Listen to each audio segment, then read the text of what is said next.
In my past life, Gu Mingze married me through an arranged match by the organization, but after we married, he was incredibly cold towards me, never once stepping into my room our entire lives. I always thought it was because he was reclusive and a germaphobe, which was why he didn't want to touch me. It wasn't until his ex-girlfriend showed up that I realized he was simply saving himself for another woman. Now, back in the 80s, I'd decided to let us both go and initiate the divorce.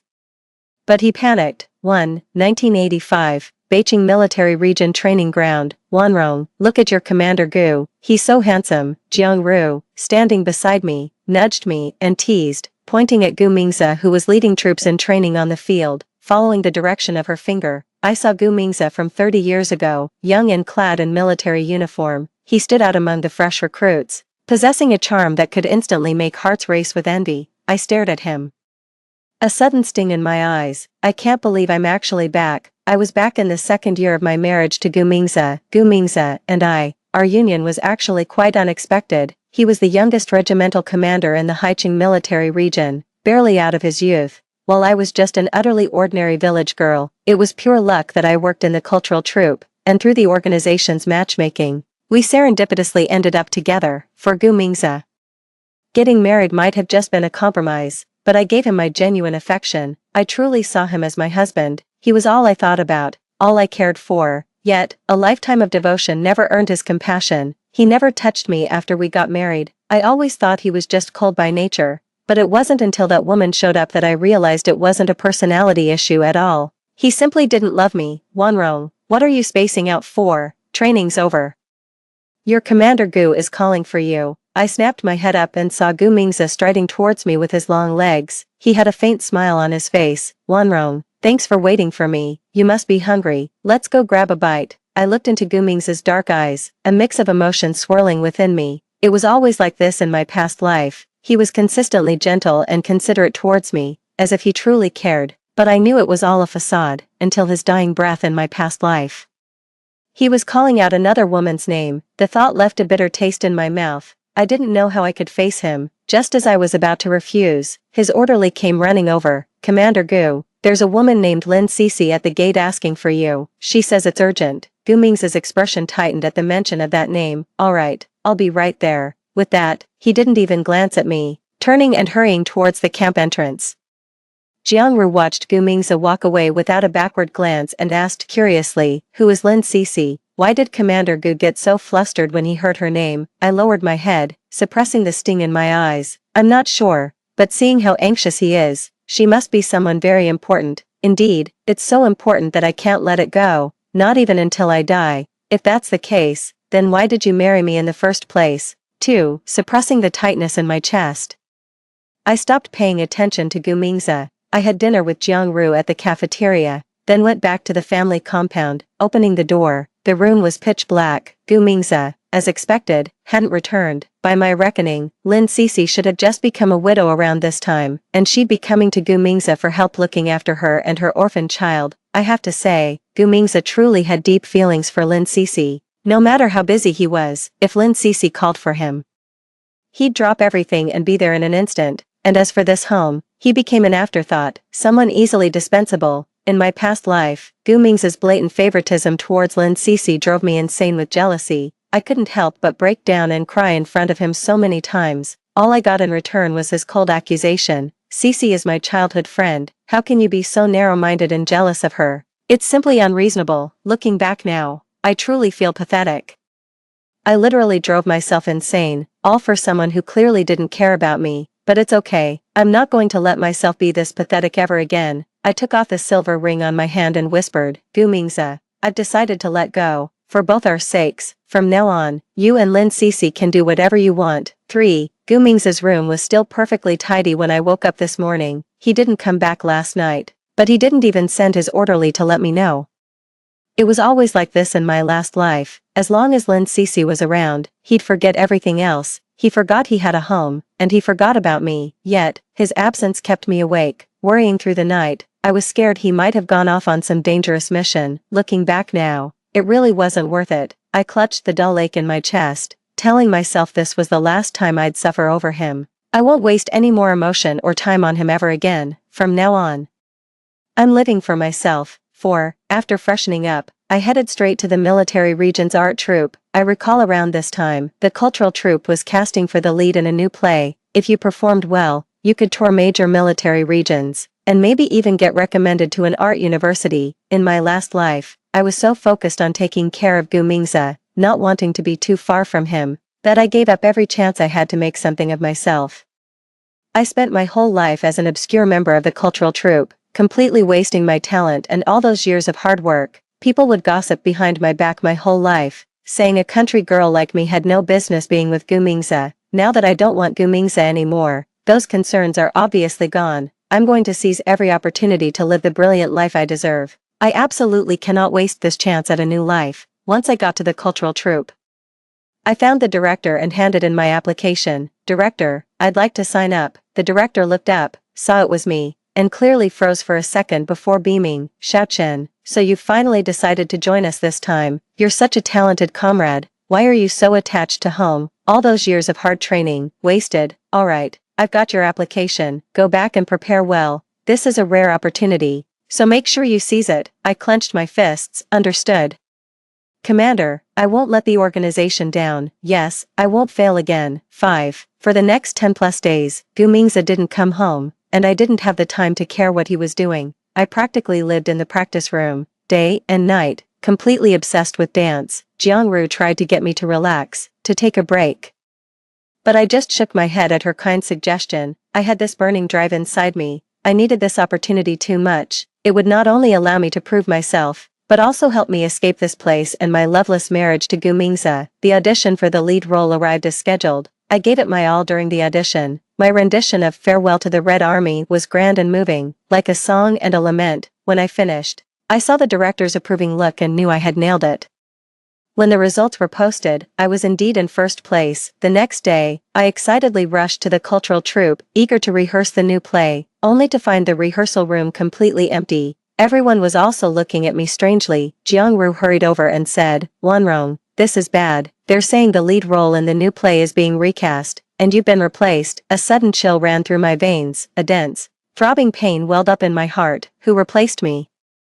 Jiangru looked at me sympathetically. "I'm not sure, but they're in the commander's office right now. You should go quickly and see if you can still fight for it." I rushed to the commander's office. As I knocked and opened the door, I saw a military green figure, startlingly familiar. It was my husband, who had been missing for so long. Standing beside him was a woman in a blue plaid dress. They were standing incredibly close, looking exceptionally intimate. They looked like a match made in heaven. Seeing that, my heart seized up, a bitter taste filled my mouth, and even breathing became difficult. Even though I'd told myself a million times to stop caring about Gu Mingze, seeing him truly standing with his ex-girlfriend still made my heart ache uncontrollably. My fingernails dug into my palms as I told myself to stay calm. Then I walked to the center of the room and asked Director Zhang, "Director, why are you replacing my lead actor?" Director Zhang looked at Gu Mingze and me in surprise. "Xiao Chen, didn't Director Gu tell you? After careful consideration, Comrade Lin Cece is a better fit for the lead role, so Director Gu has already given it to her. You've been replaced." Replaced? My heart felt like it had been punched. I stared at Gu Mingze, utterly bewildered, as if I'd never known him before. How dare he give the lead role I fought so hard for to his ex-girlfriend? "I object," I heard myself say. Gu Mingze shot me a sharp glance, as if scolding me for being unreasonable. The troop leader sighed. "Xiao Chen, I know you feel wronged, but, Commander Zhang, I'll explain it to her." Gu Mingze interrupted the commander, then added, "Comrade Lin Cece, I'll have to trouble you to look after her." With that, he grabbed my arm, trying to pull me out of the room. As I was leaving, my eyes inadvertently met Lin Cece's. Our eyes locked, and she gave me a slight smile. His eyes gleamed with blatant, malicious mockery. A pang hit me, and I violently shook off Gu Mingze's hand.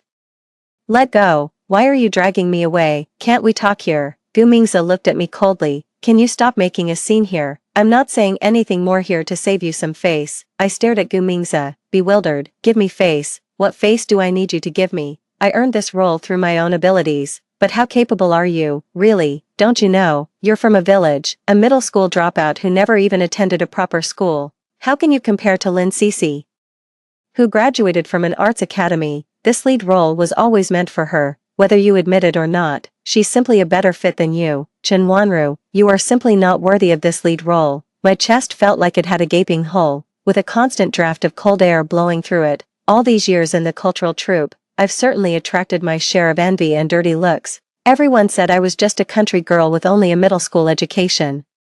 And that getting on stage was pure dumb luck, that sooner or later, I'd fall flat on my face. I've heard those words countless times, but they've never really bothered me. I know my capabilities. I've gotten to where I am today purely through my own efforts, never by luck. Also I could get on stage, also I could stay with the cultural troupe I loved. I danced day and night, pushing myself until my feet were covered in blisters and my back ached with injuries. But I never imagined those hurtful words would one day come from my own husband's mouth. So, he never respected me at all. A tear suddenly streamed down my face, and I heard myself say, "Gu Mingzi, let's get a divorce." 6. Lin Cece ended up snatching the lead role from me. Somehow, what happened in the director's office got out, especially Gu Mingzi's disdain for me. Everyone's been spreading it with vivid embellishments. Now, no matter where I go, I can't escape the whispers and gossip. Do you think Chen Wanru slept her way into the cultural troupe back then? Otherwise, why would Commander Gu look down on her so much? Don't even say it. That's probably exactly why. Otherwise, why would Commander Gu dislike her so much? They've been married for a year now, and her belly is still flat. Maybe Commander Gu finds her dirty and doesn't even want to touch her. Yes, that must be it. Ugh, that's disgusting. My hands were clenched into fists, nails digging into my palms, but I didn't feel a thing. Disgusting. No, I'm not the one who's dirty. It was Gu Mingzi. It was Lin Cece. It was those who gossiped about these matters. 7. As Lin Cece officially joined the troupe and began rehearsals, the gossip about me has intensified. I used to love my profession, working in the cultural troupe, and dancing, but now, every day, it takes immense courage for me to even step foot into the troupe's building. The pervasive whispers, thumbtacks inexplicably appearing in my dance shoes, and my practice clothes vanishing into thin air. Every little thing was grating on my nerves. Everyone was just waiting to see me fail, wondering when Gu Mingzi would finally dump a country bumpkin like me, who clearly didn't know her place. After my foot was pricked by a thumbtack for what felt like the 100th time, I stared blankly at my bleeding sole, feeling like I was truly at my breaking point. 8. Chen Wanrong. Commander Zhang is looking for you. Someone called out to me from outside. Commander Zhang looking for her now. That can't be good. Yeah, maybe Commander Zhang found out about her misconduct, and now he's going to make an example out of her. Exactly, that must be it. I looked down, put on my socks, and walked out under the watchful, expectant eyes of Lin Cece and everyone else, pushing open the door to the commander's office. I saw Commander Zhang sitting behind his desk, frowning deeply as he smoked. "Commander, you wanted to see me." Commander Zhang's brow furrowed even deeper when he saw me. "Xiao Chen, you've lost so much weight." I forced a strained smile. "No, I've always been like this." Commander Zhang sighed. "Xiao Chen, I know you feel wronged by what happened this time, and I feel for you. Honestly, that Lin Cece can't hold a candle to you. What kind of dancing was that? And she's supposed to be a performing arts graduate, completely unprofessional. At this point, I've given up all hope of this new play winning any awards. I just hope it doesn't embarrass me. I really don't know what your Commander Gu was thinking, siding with an outsider over his own wife. Does he really not know you're so much better than Lin Cece?" I lowered my head, hiding the mist in my eyes. Doesn't he know? Maybe he does. He just didn't care, whether in my past life or this one. Between Lin Cece and me, I was never the one he chose. Commander Zhang took a deep drag from his cigarette. "Xiao Chen, you missed out on the lead role in the new play, but there's still an opportunity to go to the military headquarters for a 2-year exchange and study program. If you perform well there, you might even be able to stay." "Xiao Chen, would you like to go? Maybe I could stay there." Hearing that, my eyes lit up instantly. It was as if the thick fog that had been hanging over me for days had finally begun to clear. "Commander, I want to go." "Thank you." I expressed my heartfelt gratitude. This opportunity means the world to me. I'm desperate to get out of this toxic place, and I'm just as desperate to completely cut ties with Gu Mingzi and Lin Cece.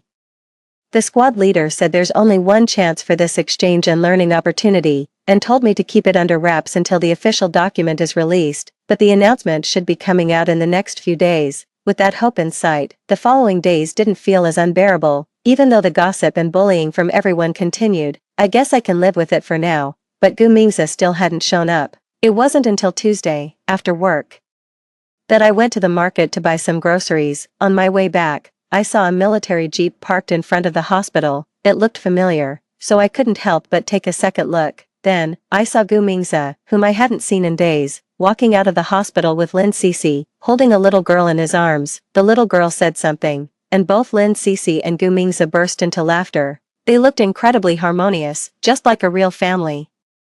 The harmonious atmosphere that had just settled between Gu Mingze and the others instantly froze when they saw me standing in front of the car. In the silence, Lin Cece was the first to speak. Sister Wanrong, my Xiaoxiao suddenly came down with a fever, and Mingze was worried, so he brought us to the hospital. You know how much Xiaoxiao adores her dad Mingze, so please don't mind. 9. Lin Cece's words carried an undisguised boast. I shook my head. I don't mind, whatever. With that, I grabbed my groceries and started to walk around them, heading home, but the next second, Gu Mingze took the grocery bag from my hand. I'll walk you home, he offered. I glanced at Lin Cece and the child in her arms, then, annoyed, I said, no need. Gu Mingze held on to the bag, not letting go, and insisted, you have a lot to carry, let me walk you. Lin Cece stared intently at Gu Mingze's hand, forcing a strained smile as she said, exactly, Wanrong, let's head back together. I snatched the bag away. I told you I don't need it. Then, without a backward glance, she walked away. There were a few scattered pedestrians on the road, and coincidentally, everyone seemed to be out in pairs. My eyes involuntarily welled up. I fiercely rubbed my slightly reddened eyes, telling myself this was the last time. Once the papers came through, I'd officially divorce Gu Mingze. From then on, whatever happened between him and Lin Cece would be none of my business. Back home, I had a quick bite to eat. I've started packing my things. Commander Chen said the official notice would be issued in the next day or two, and once it's out, we'll have to leave immediately, barring any unforeseen circumstances. This departure will be permanent. I need to get everything packed up. The door was pushed open from the outside. Gu Mingze was back, though I had no idea when he'd returned. He saw the luggage in my hand, and his brows furrowed sharply. Wanrong, what are you doing?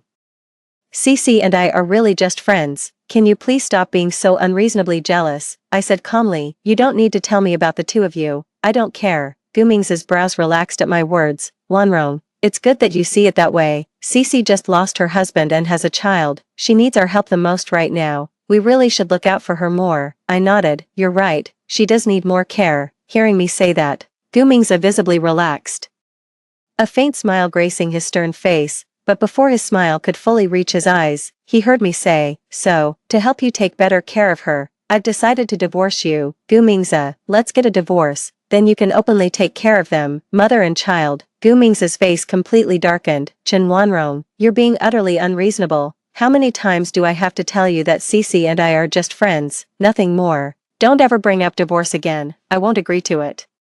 With that, Gu Mingze stormed off in a huff. I watched Gu Mingze walk away, but my heart remained completely unmoved. Gu Mingze, you say you're just friends, but do you honestly believe that yourself, or have you told yourself that lie so many times you actually started to believe it? In your past life, you called out her name right up until your last breath. You kept calling out Lin Cece's name in front of so many leaders and comrades. You utterly trampled on my dignity as your original wife. I'm the one who wished I were dead. Gu Mingze, I don't want to be entangled with you anymore in this life. I would never endure such humiliation again. 10. After that day, Gu Mingze disappeared once more. Lin Cece, however, started showing up in front of me frequently, relying on her status as the troop's current darling. She ordered me around daily, fetching tea and pouring water, but even that wasn't enough for her. She even wanted me to play a supporting role in her new play, Comrade Wanrong. I really didn't want to bother you, but I can't find anyone else to play this small supporting role now. I'm afraid I'll have to trouble you, Lin Cece said, her voice dripping with arrogance. Jiangru squeezed my hand, trembling with anger. She's really going too far. Wanrong, don't go. I bristled at Lin Cece's arrogance, but then I remembered I was about to leave this place for good. Best not to stir up any more trouble. So what if it's just a supporting role? I'll take it. I patted Jiangru's hand reassuringly. It's fine. There's nothing wrong with being a supporting character. Yes, what's wrong with being a supporting character anyway? Supporting roles can shine too. Lin Cece was wrong. She thought she could humiliate me this way. But she didn't know the stage has always been mine. Even in a supporting role, I can still deliver a brilliant performance. After the rehearsal, fewer people were badmouthing me than before. Instead, rumors about Lin Cece started to multiply. Seriously, say what you will about Chen Wanrong's personal style, but her professional skills are undeniable. She made even a minor role with just a few moves shine so brightly. Exactly, I totally conceded defeat to her in the last competition. I genuinely don't know how Lin Cece managed to get this role over her. Lin Cece can't even do a split when she dances, right? It was so stiff, I couldn't even watch. I'd much rather Chen Wanrong had been the lead this time. Lin Cece, she can't even hold a candle to Chen Wanrong's pinky toe. Jiang Ru, listening to the conversation of the people across from us, hooked her arm through mine, grinning like a cat that had just gotten the cream. Wanrong, you really know how to play your cards. You've proven everyone wrong with your sheer talent. That Lin Cece, she wanted to humiliate you, but now she's totally shot herself in the foot, hasn't she? What do you think? If your Commander Gu knew about this, would he regret replacing you back then? Would Gu Mingzi regret it? I thought for a moment, then said calmly, it doesn't matter anymore, you go on in, I need to find the commander, he just said he had something to tell me. After parting ways with Jiang Ru, I headed straight for the commander's office. He'd just sent someone to fetch me, so I figured the official documents must have finally arrived. Finally, I can get out of this suffocating place. I excitedly ran up to the second floor, only to unexpectedly bump into Lin Cece right at the top of the stairs. She glared at me, her face full of resentment. Chen Wanrong, are you very pleased with yourself? Confused, I asked. Pleased about what? Lin Cece leaned closer to me. Pleased that everyone's now praising your professional skills as superior to mine, and saying you should have been the lead actress. Even Gu Mingzi says he owes you, and now he doesn't even want to spend time with me and Xiao Xiao. Aren't you just thrilled? I looked at Lin Cece's contorted face. Didn't you bring all of this upon yourself? Lin Cece, when you force something that isn't yours, this is the outcome, like Lin Cece to this lead role. Like Gu Mingzi to me. Nothing good ever comes from forcing things, but Lin Cece didn't understand what I was saying. She forced a strange smile at me and said, Chen Wanrong, you can't beat me. Since you won't let me have peace, I won't let you off the hook either. I'm going to make your life a living hell. With that, she leaned back and fell straight down the stairs. Thud, blood bloomed like a flower beneath Lin Cece. Lin Cece shrieked, help, Chen Wanrong is trying to kill me. Amidst the commotion, I heard the screech of military jeep brakes outside. Then Gu Mingzi, who hadn't been seen for days, rushed in like a gust of wind and carefully picked up Lin Cece, who was lying on the ground screaming, Mingzi, Chen Wanrong tried to kill me, she's the one who pushed me. I'm so scared, if I die, what will happen to Xiao Xiao? Gu Mingzi lifted his dark, heavy eyes and looked at me as if I were already dead. His look of utter loathing pierced me, and I felt my blood run cold. My breath catching in my throat, I instinctively retorted, no, Mingzi, she fell on her own, it had nothing to do with me. Shut up, you're still trying to deny it. Gu Mingzi looked at me with profound disappointment. You are truly malicious. Someone, call the police, get this murderer locked up for intentional homicide. 11. I was taken away by the police in front of everyone. Dusk was settling in, and rain began to fall from the night sky. The detention center was terrifyingly cold and eerily dark. I don't know how things ended up like this. I was so close to getting the documents, so close to leaving this place, leaving Gu Mingzi and Lin Cece behind. How did I still end up in such a predicament? Gu Mingzi, Lin Cece, you two are truly something else. I don't know how many days I spent in there, but after another sunrise, the detention center doors finally opened. Then Gu Mingzi walked in. The moment I saw Gu Mingzi, a faint glimmer of hope sparked within me. Mingzi, are you here to take me away? Gu Mingzi scoffed. After committing such a ruthless act, do you really think you can just walk away from here and escape punishment? Do you have any idea that because of you, Cece's right leg is shattered, and she'll never be able to dance again? Chen Wanrong, how could you be so vicious? My chest felt so tight. I instinctively stepped forward and grabbed Gu Mingzi's hand, but I really didn't do anything. Lin Cece threw herself down on purpose. Don't you know she can't even dance? Gu Mingzi's face darkened further. My hand was flung away, hitting the iron railing beside me with a sharp sting. But what hurt even more was my heart. You really never change, do you? Just wait here and take your punishment. Atone for your sins. With that, Gu Mingzi opened the door and left again. I watched his retreating back, a bitter taste in my mouth. Atonement. But what sin have I committed? 12. I thought Gu Mingzi would never come back. To my surprise, he returned 2 days later. He looked at me with the same old disgust. Chen Wanrong, what you did this time was truly outrageous. You were supposed to be dishonorably discharged and even face jail time. But Cece is kind-hearted. She said that if you apologized to her in person and then publicly read an apology letter to her over the military base's broadcast, she'll issue a letter of understanding, which will keep you out of prison.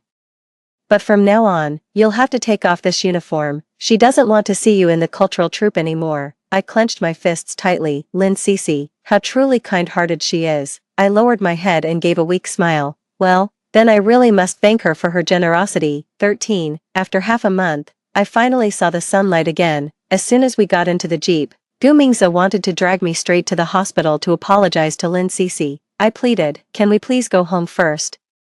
Gu Mingze said impatiently, what's the point of going home? Cece finally agreed to forgive you. You should go to her right now and apologize sincerely, even if you have to get on your knees. Get on his knees for Lin Cece. That guy really has some nerve. What makes Lin Cece so special? I clutched the corner of my clothes, stammering, but I've been in the detention center for half a month. I haven't changed my clothes or showered. I don't mind being dirty myself. But I'm afraid of passing on any germs to Lin Cece. After all, she's still a patient right now. She shouldn't be exposed to anything dirty. Gu Mingze heard what I said. Although his face was still dark, he turned the steering wheel and drove towards the family quarters. Gu Mingze didn't want to be around me. Sitting in the car, waiting for myself to go upstairs and pack, I was glad he wasn't following me. After I got back, I went straight to Gu Mingze's study and found his little voice recorder. Then I quickly tidied up, washed up, grabbed my bag, and headed downstairs. 14. At the hospital, I saw Lin Cece, who, according to Gu Mingze's description, was on the verge of death. Even though she was lying in a hospital bed, her face was radiant, looking much better than my own ghostly pale reflection.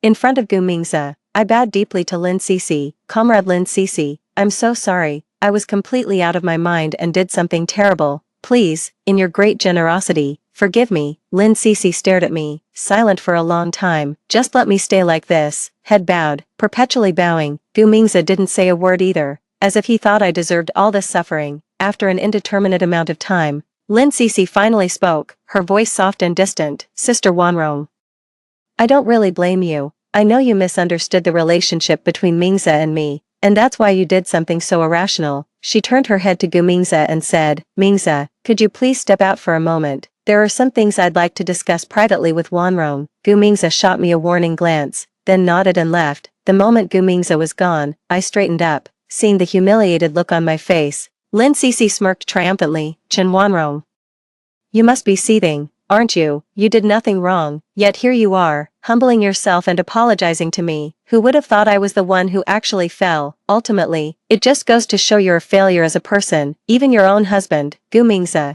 doesn't trust you. You have no idea how good he's been to me and my child lately. I asked him, what if I really end up disabled? Do you know what he said? I shook my head. No.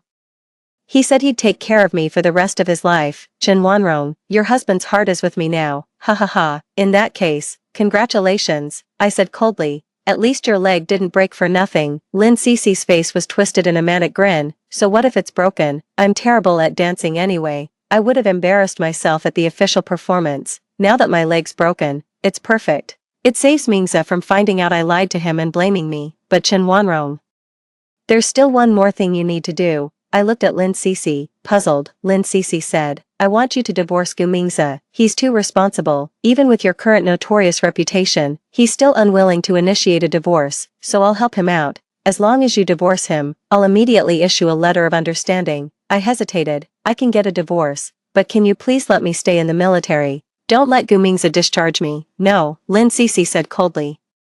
I don't want to see you. You have to leave. Who told you to monopolize my Mingze for so long? This is your karma. Hearing this, I finally voiced the question that had puzzled me for 2 lifetimes. Lin Cece, if you loved Gu Mingze so much back then, why did you marry someone else? Lin Cece burst into laughter. Love him? I'd never love him. He was just a grunt back then. Why would I ever love him? It's just my bad luck that my husband died young.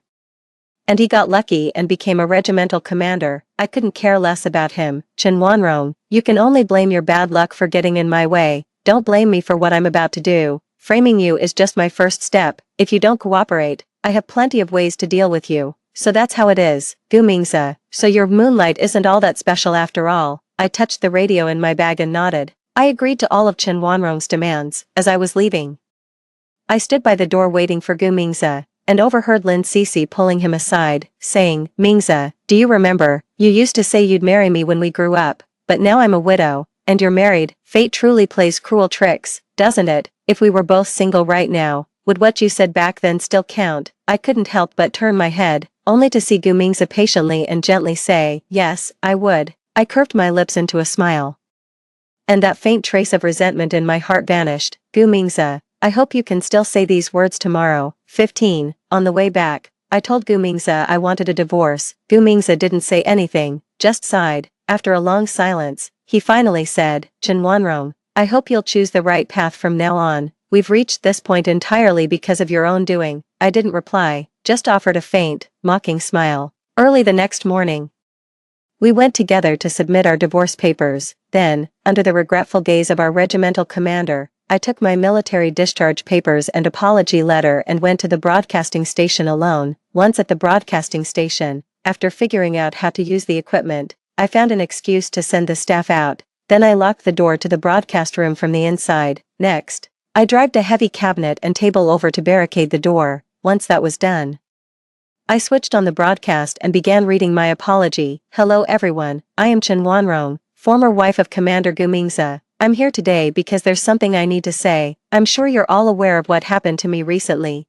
Everyone has been calling me a wicked, evil woman, claiming I pushed Comrade Lin Cece down the stairs out of jealousy. But is that truly the whole truth? Please listen to this recording. Then I played the entire conversation I had with Lin Cece at the hospital yesterday. Following that, Lin Cece's triumphant voice clearly emanated from the broadcast, reaching the ears of everyone in the military district. Someone was banging on the door of the broadcasting room. Comrade Chen Wanrong, open up quickly. I ignored them. They tried to push it open, but with me bracing it from the inside, there was no way they were getting through that door easily. Time ticked by, second after second.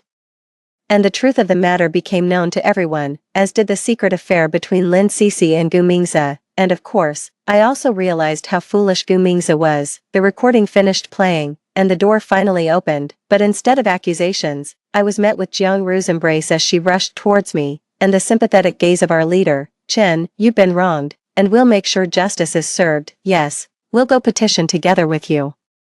We will never let you suffer this injustice in vain. 16. Lin Cece is finished. Gu Mingze was also there when it all ended. The repercussions of this incident are severe: abusing power for personal gain, backroom dealings, framing a comrade, marital infidelity. Each of these accusations is enough to forever brand Gu Mingze and Lin Cece with infamy, ensuring they'll never recover. Lin Cece's reputation is completely ruined. Not only was she expelled from the cultural troupe, but she's also under investigation by the authorities for framing someone. Commander Zhang said her actions were egregious, and the punishment would be severe, not lenient. Gu Mingze was stripped of his regimental commander position and demoted 3 ranks. He can't stay here any longer. I heard he's being sent to the frontier to guard the borders. The environment there is harsh. Truly a good place to reform someone. Not only was my military status reinstated, but Commander Zhang also gave me the lead role in the new play, but I still refused. Given a second chance at life, I genuinely wanted to live differently. I chose to leave the military. Commander Zhang was clearly reluctant to see me go, but seeing my mind was made up, he respected my decision. He recommended me for the role of the second female lead in a TV series at a station in the south. The moment I heard the name of the series, I immediately accepted. This was the show that became a massive hit across the country in my past life, and this particular second female lead role was even more popular than the main character. Later, leveraging the success of that role, she founded her own company. She went on to build her own business empire. I must have envied this person's opportunities countless times in my past life, and now, unexpectedly, I have the same chance. I thanked Commander Zhang and accepted his kind offer. Then, with my luggage in tow, I boarded a train heading south. On the day I left, Jiang Ru came to the station to see me off. Wan Yong, Lin Cece is in jail. I heard she got 3 years. Serves her right. Let's see if she dares to scheme and harm people again. And your ex-husband is a joke too. He didn't appreciate you back then, and now he's running around everywhere asking about you. He's even asked me 7 or 8 times. Pfft. Who'd tell him where you are? That jerk. His late-blooming affection is worth less than dirt. You absolutely must not forgive him. I gratefully squeezed Jiang Ru's hand. I won't forgive him, Wanrong. A cautious voice came from behind me. I turned around and saw Gu Mingze in his casual clothes. He stared at me intently, his eyes full of apology and something else I couldn't quite decipher. What are you doing here? Jiang Ru positioned herself in front of me. Like a protective little leopard. I'm warning you, Wanrong is no longer your concern, you can't bully her anymore. Gu Mingzi gave a bitter laugh. How could I bully her? I just have a few things I want to say to her. Wanrong, can I have a word with you? I had never seen Gu Mingzi so humbled. I glanced at my watch. There were still a few minutes left. I looked at Gu Mingzi and said, you have 5 minutes. What do you want to say? Gu Mingzi's eyes darkened when he heard me. Wanrong. Do we really have to be so distant? I asked, puzzled. Isn't this what you wanted? After all, how could a vicious woman like me, a country girl with no skills or education, ever be worthy of you? Hearing my words, Gu Mingzi seemed to be struck speechless, swaying unsteadily. It's not like that. Wanrong, I don't know what's wrong with me. I really didn't mean to be like this, and I never looked down on you. But whenever I'm with Lin Cece, I just feel compelled to take extra care of her. She grew up with me, and she was my first love. My affection for her put a filter on my perception, but the truth is, she doesn't hold a candle to you. She's been deceiving me from the very beginning. She's the truly wicked and morally corrupt one. I'm so sorry, Wanrong. I was terribly, terribly wrong. I mistook a fisheye for a pearl. I can't believe I missed out on someone as wonderful as you, all for a woman like Lin Cece. It wasn't until we actually divorced that I realized I had fallen in love with you a long time ago. At this, Gu Mingzi looked up at me, his eyes full of hope. Wanrong, you see I've been punished too. Can you forgive me just this once and let's get back together? How about we remarry? Gu Mingzi's words sent a jolt through me. Then, just laughter. Gu Mingzi, there's no such thing as a magic cure for regret in this world. Besides, I don't want you anymore. I shook my head. Gu Mingzi, I won't remarry you. The moment you refused to give me even an ounce of trust and stood by Lin Cece's side, that was it for us. We were completely over. I knew I was terribly wrong. Gu Mingzi tugged at his hair in frustration, tears streaming from his eyes. But Wanrong, I really can't bear to lose you. Please, don't leave me. Okay. I glanced down at my watch again. 5 minutes are up. Goodbye, Gu Mingzi. With that, I grabbed my luggage, ready to leave. But I'd only taken a few steps when I heard a scream from behind me. I turned around and saw Gu Mingzi on his knees. Wanrong, I'm so sorry. I truly messed up. Please, don't go. Jiangru squeezed my hand, her face etched with worry. Wanrong, you wouldn't go soft, would you? Never. Yes, never again. I pulled my gaze away, grabbed my luggage, and strode purposefully towards the train. Behind me, Gu Mingzi was still shouting my name, apologizing, but none of that mattered to me anymore. Gu Mingzi. A belated apology is worthless. I'm truly done with you. To the sound of train whistles, I waved goodbye to Jiangru. Then the train pulled away, leaving both Jiangru and Gu Mingzi behind me. I successfully landed a role in that hit show, and as expected, it made me famous. Then, leveraging memories from my past life, I started my own company. Later, I built my entertainment empire. Many years passed before I saw Jiangru again. Now, she's happily married. And thanks to a few investments she made with me, her family is also quite well off, because life had always been smooth sailing for her. Even in her 40s, she still had the mindset of a pampered young girl. The moment she saw me, she started gossiping. Do you know how miserable Lin Cece's life is now? Because of her bad reputation, she couldn't find any work after getting out of prison. The last time I saw her, she was cleaning toilets at the mall. She looked so old.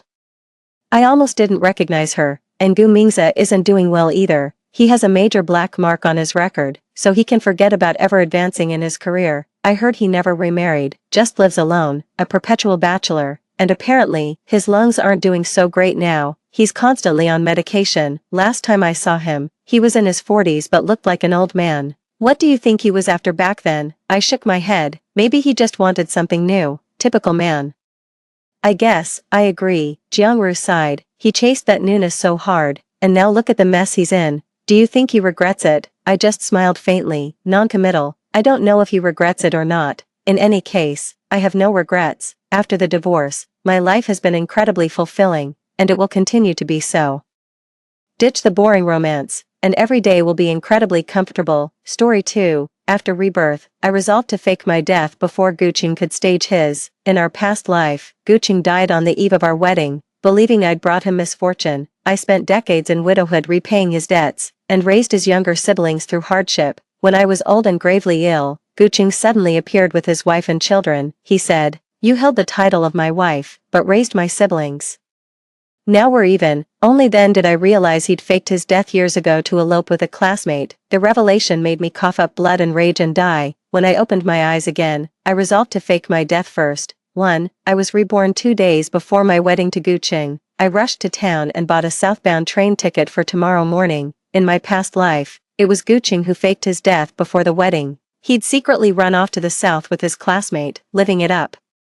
He left me with a mountain of debt and my younger siblings to care for. This time, I'll be the one to run away first and see how he handles it. When I rushed home, I heard laughter coming from inside. It was Guqing and her classmate, Zhu Xiuqin, in the red dress I'd prepared for the wedding, twirled around like a colorful butterfly. Guqing watched her, a smile playing on his lips. He was handsome and she was graceful. They looked exactly like a couple about to get married.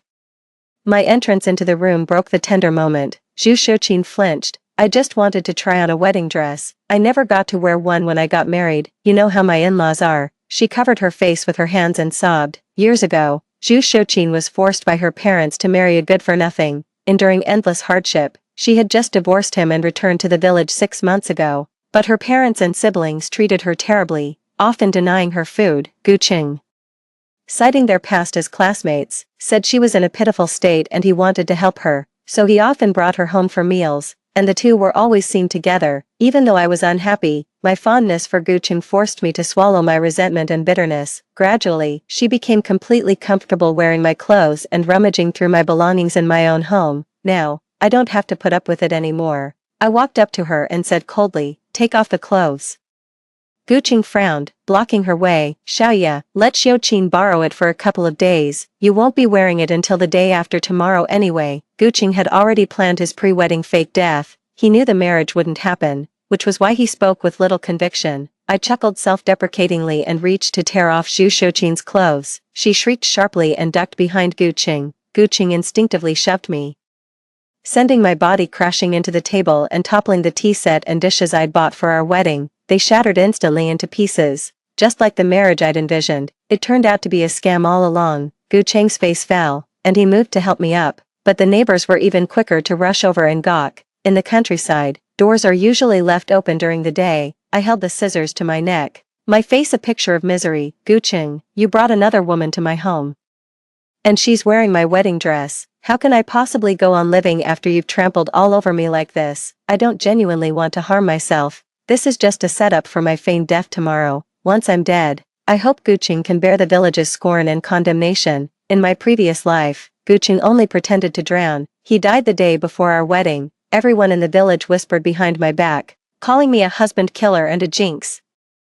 I even thought I was responsible for Guqing's death, and my heart was filled with both sorrow and guilt. Later, Brother Ma, the moneylender from our village, showed up with a huge IOU signed by Guqing, forcing me to pay off the debt. It took me over a decade of hard work to finally pay off that debt. All the while, I was raising Guqing's younger siblings, and by the time I was not yet 50, I had fallen ill from exhaustion. As I lay on my deathbed, Guqing, who had been dead 4 years, returned to our hometown, resplendent with Zhu Xiuqin and their children. He watched me, cold and indifferent, as I clung to life. "You usurped my wife's name, but you did raise my siblings. We're even now, too. Guqing, you can't do this. Xiaoya's mother was so good to you when she was alive, and now you're trying to drive her daughter to her death. That woman got divorced herself, and now she's ruining other people's relationships. How shameless. She's nothing but a vixen."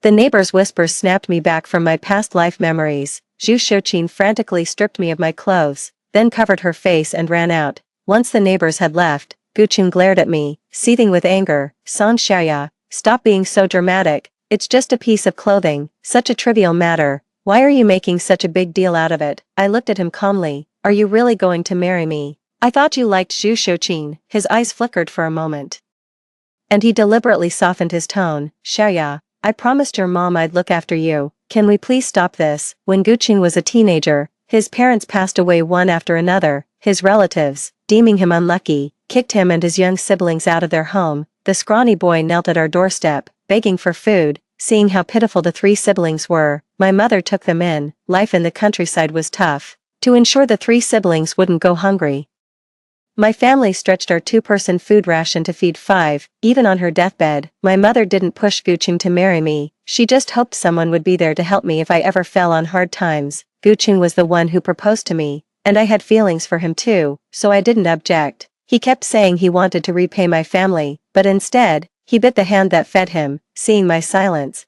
Guqing thought his words had moved me. He looked troubled again.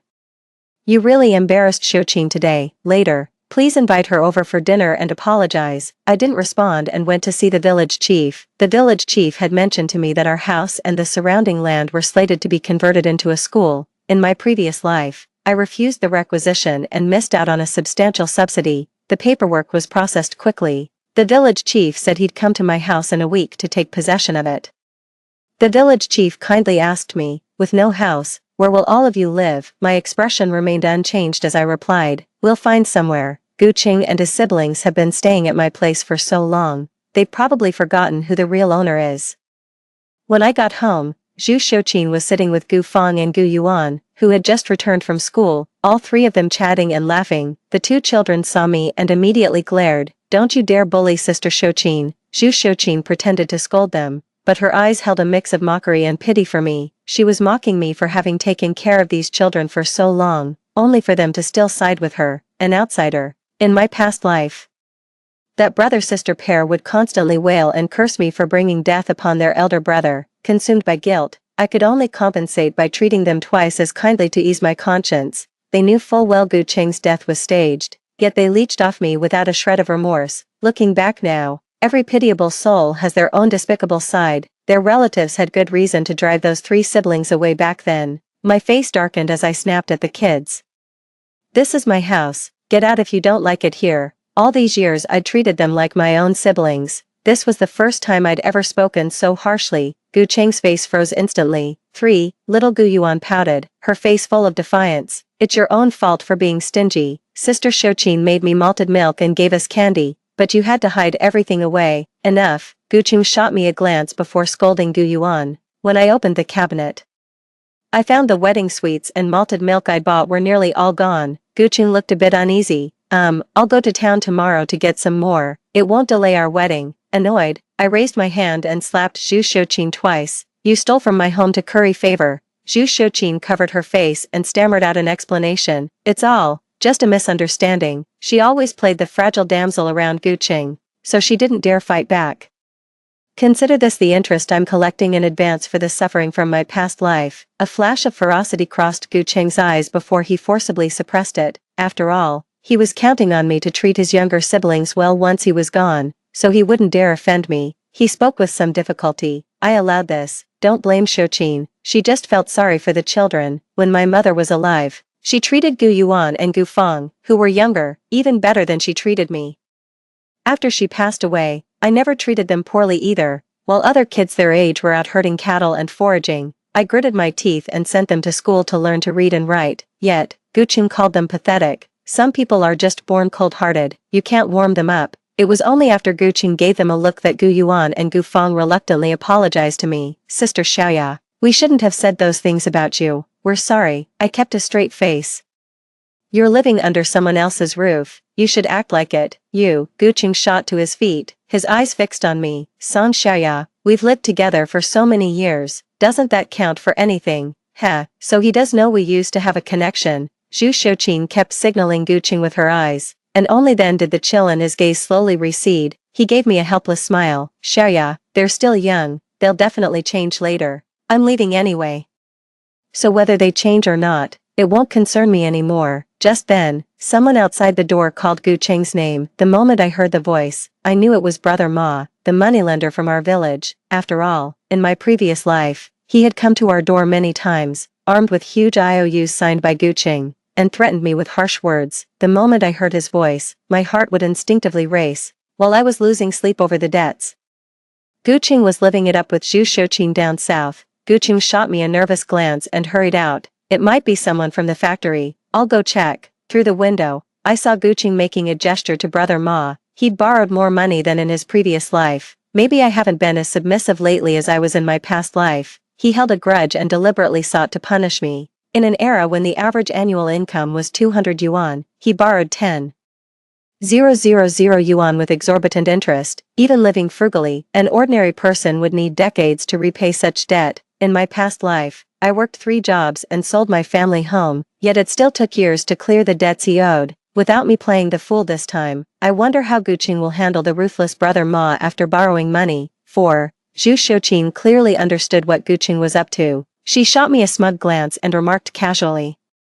They say leather shoes and wool coats are all the rage down south now. Wonder if they actually look good. In my past life, the last time I saw her, she was indeed dressed like a noble woman, without me shouldering their burdens this lifetime. I wonder if they'll still get to gallivant down south. I sneered. You can't even afford meals without mooching off my family. How could you possibly buy this? A flash of envy crossed Zhu Shouqin's eyes, but it quickly twisted into malicious glee. She probably realized that tomorrow she'd be eloping with Gu Qing, while I'd be left to deal with a complete mess. Gu Feng and Gu Yuan deliberately only chatted with Zhu Shouqin, completely ignoring me. I didn't mind. I ate heartily, knowing it was my last chance to enjoy hometown cooking. Gu Qing's beaming face suggested he'd successfully borrowed money. Zhu Shouqin took Gu Yuan and Gu Feng out for a walk. Gu Qing sat beside me with heavy sighs before saying, Gu Feng will likely marry in a few years. Life's hard enough for girls when helping choose her husband. You must be discerning, and make sure Gu Yuan applies himself to his studies. See, he understands everything perfectly, yet still heartlessly left me mired in this mess. I chuckled. Don't worry, Gu Feng will marry someone as decent as you, just like I did, and Gu Yuan will grow into an honorable man who repays kindness. Exactly like you. Gu Qing froze momentarily, recognizing my words as a veiled curse rather than a blessing. Feigning humor, I said, You're not on your deathbed, brother. Why are you talking to me like you're giving last instructions? Suddenly, heavy footsteps echoed outside. Zhu Shouqin's ex-husband, Lua Run, had come knocking. He eyed me sideways with suspicion. I heard you've been inviting my wife over for meals. What's your game? Got a thing for her? I stared at Gu Qing in disbelief as he averted his gaze.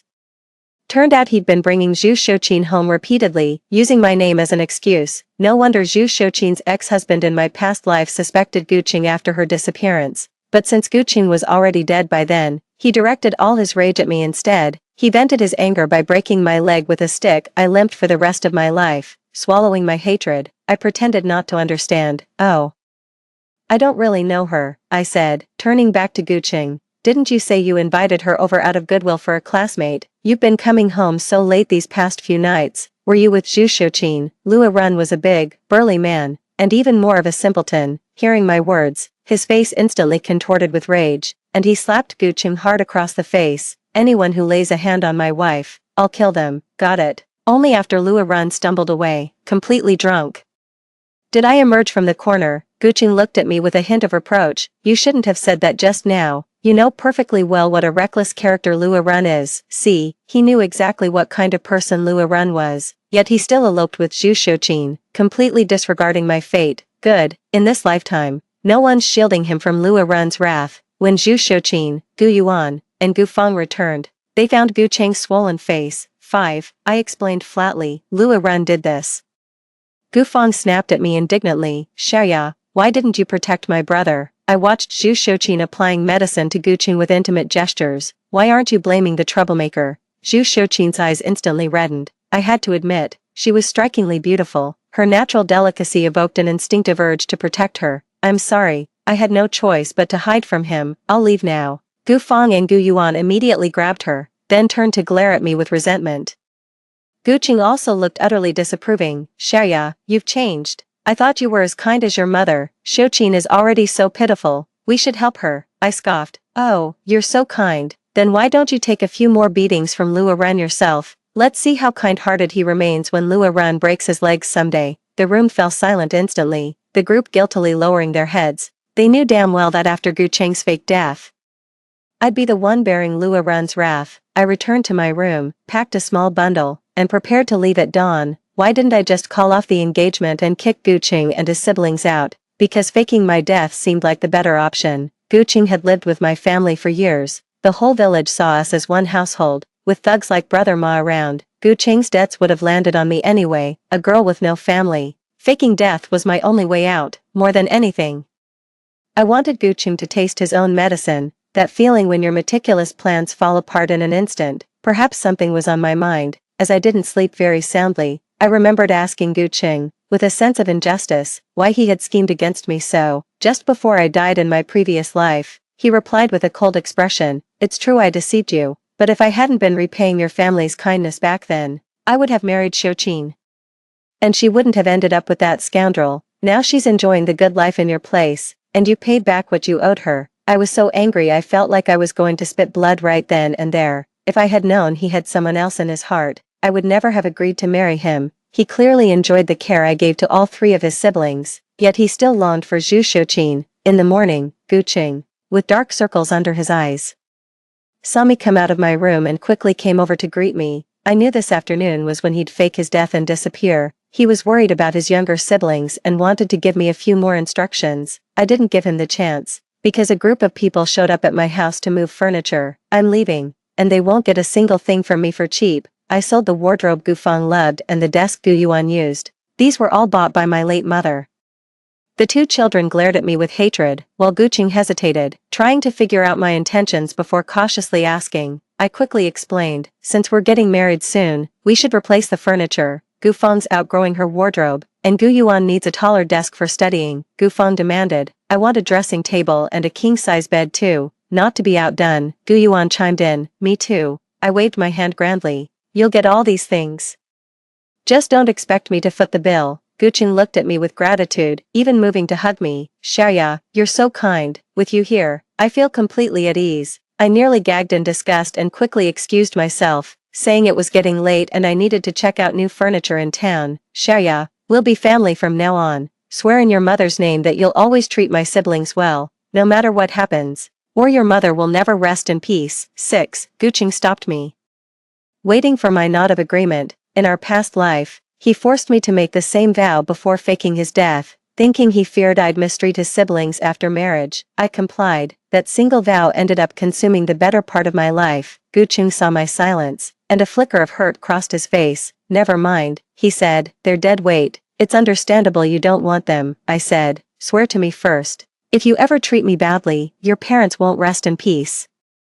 Even in the afterlife, Gu Qing's face stiffened. He seemed not to have expected me to retort. Whenever Gu Qing used to wallow in self-pity like that, I'd always soften and give in. I have to admit, he really knew how to manipulate the past me. I also knew that whether I swore or not, Gu Qing would go through with his fake death plan. He had already taken out a huge loan, and according to Ma Ji's rules, even if he paid it back immediately, he'd still owe exorbitant interest.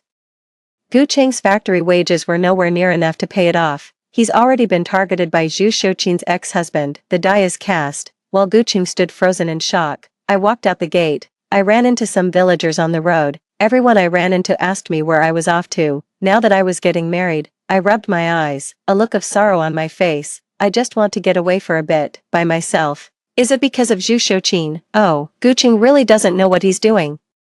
Tears instantly welled up in my eyes. Zhu Xiuqin wore my clothes and secretly ate my family's food, but my mom is gone, and there's no one to help me. The neighbors comforted me, while scolding the Gu Qing siblings as ungrateful ingrates, helping outsiders bully their benefactor's daughter. With a look of dejection, I walked straight out of the village. A storm was brewing. As expected, not a soul was in sight by the riverside. I boarded the waiting boat and headed to the train station. An hour later, I boarded the southbound train with my face covered. The scenery flashed by the window as I grew drowsy. At noon, Gu Qing finally left home with visible reluctance. He repeatedly reminded Gu Feng and Gu Yuan, be kind to Song Xiaoya. Take good care of yourselves. I'll write to you. The siblings' eyes instantly reddened. Brother, stay safe out there. We'll be fine. Since that woman wants to be our sister-in-law, she ought to sacrifice everything for us. Gu Qing had no doubts. He was convinced of my kindness and generosity, certain I'd treat his siblings well. In our past life, his gamble paid off. I'd rather live on scraps than let his brother and sister go hungry.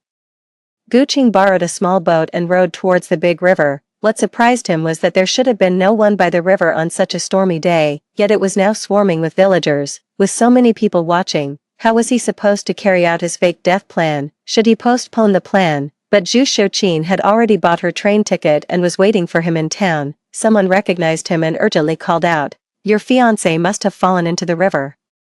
Come quickly and see." Gu Qing thought it was impossible. I clearly went to town to order furniture. How could I have fallen into the great river? Yet, my shoes were scattered on the bank, and my hat was floating in the middle of the river. All of this strongly suggested that something terrible had happened to me. In his past life, Gu Qing also faked his death like this. He said he was going to catch some fish for the main appetizer of our dinner party. I felt even more guilty.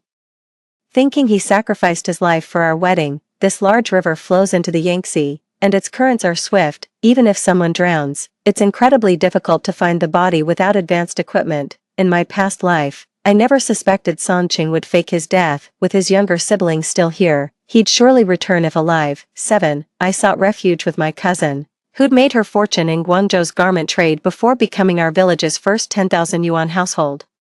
I decided to place a bulk order with factories for those newly imported jeans. Most people doubted this stiff, unflattering fabric would catch on. Who would have thought they'd take the world by storm, becoming timeless fashion staples? 8. Guqing turned pale the instant he saw my belongings left behind. Some speculated I'd intentionally sought death, given how emotionally unstable I'd been that morning. The villagers pointed fingers at Guqing, calling him heartless and accusing him of driving me to death through his entanglement with another woman. Guqing was still in shock. My death had completely derailed his plans, leaving him utterly at a loss. Soon enough, Brother Ma showed up with his gang to collect the debt. News of my death spread through the village. Brother Ma had only agreed to lend Guqing money because I was a local and owned property here. Now that I'm gone, he obviously doesn't trust the deal anymore.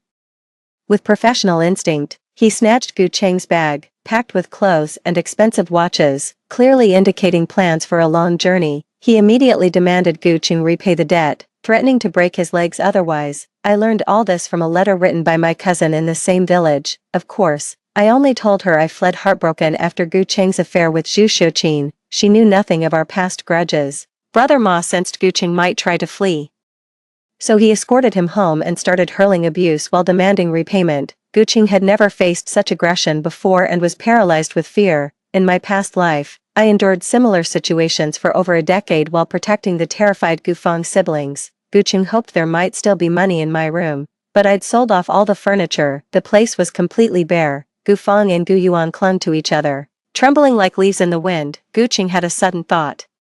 My house could still fetch some money, and since I'm dead and have no relatives, it's not like anyone else will claim it. The house could only belong to him, her fiancé. But then the village chief showed up with some people, pulling out documents to declare that my house had already been requisitioned. This way, even if Guqing dared to buy it, Brother Ma wouldn't dare to accept it. Guqing was furious and frantic, constantly blaming me. How could he die so suddenly? Fine, he's dead.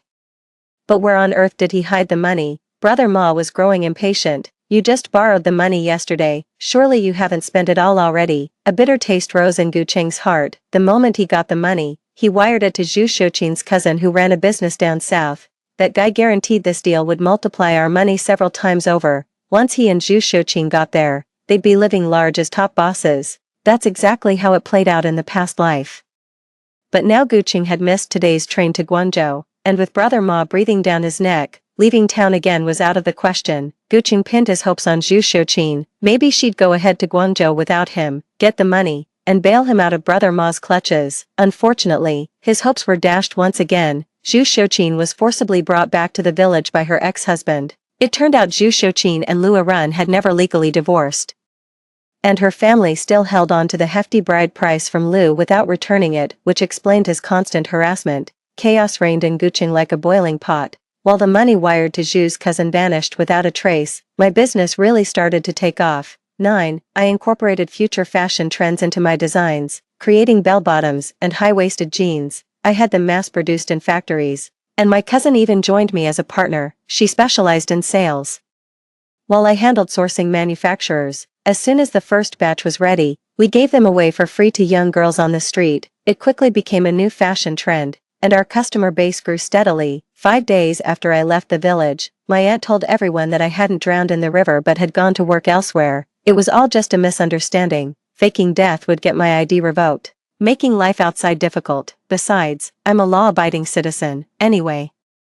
I'm not local anymore. Guqing's mess won't drag me into it. In this life without me, Guqing got beaten badly by Ma and Lu, though someone called the cops and those two got detained. Ma's loan sharking was illegal anyway. Gu still owed the principal. Plus, his affair with a married woman was proven. No pity or help came his way. After beating Guqing, Lu Run's anger subsided, and he grumblingly divorced Zhu Xiuqin. Guqing, with hopeful eyes, thought that even though he was injured, he could now openly be with Zhu Xiuqin, and since he had voluntarily left before the marriage, it wasn't his fault, so things didn't seem so bad after all. But when Zhu Xiuqin saw that Guqing was limping, had 2 younger siblings as burdens, and no longer had a place to live, she immediately wanted to leave.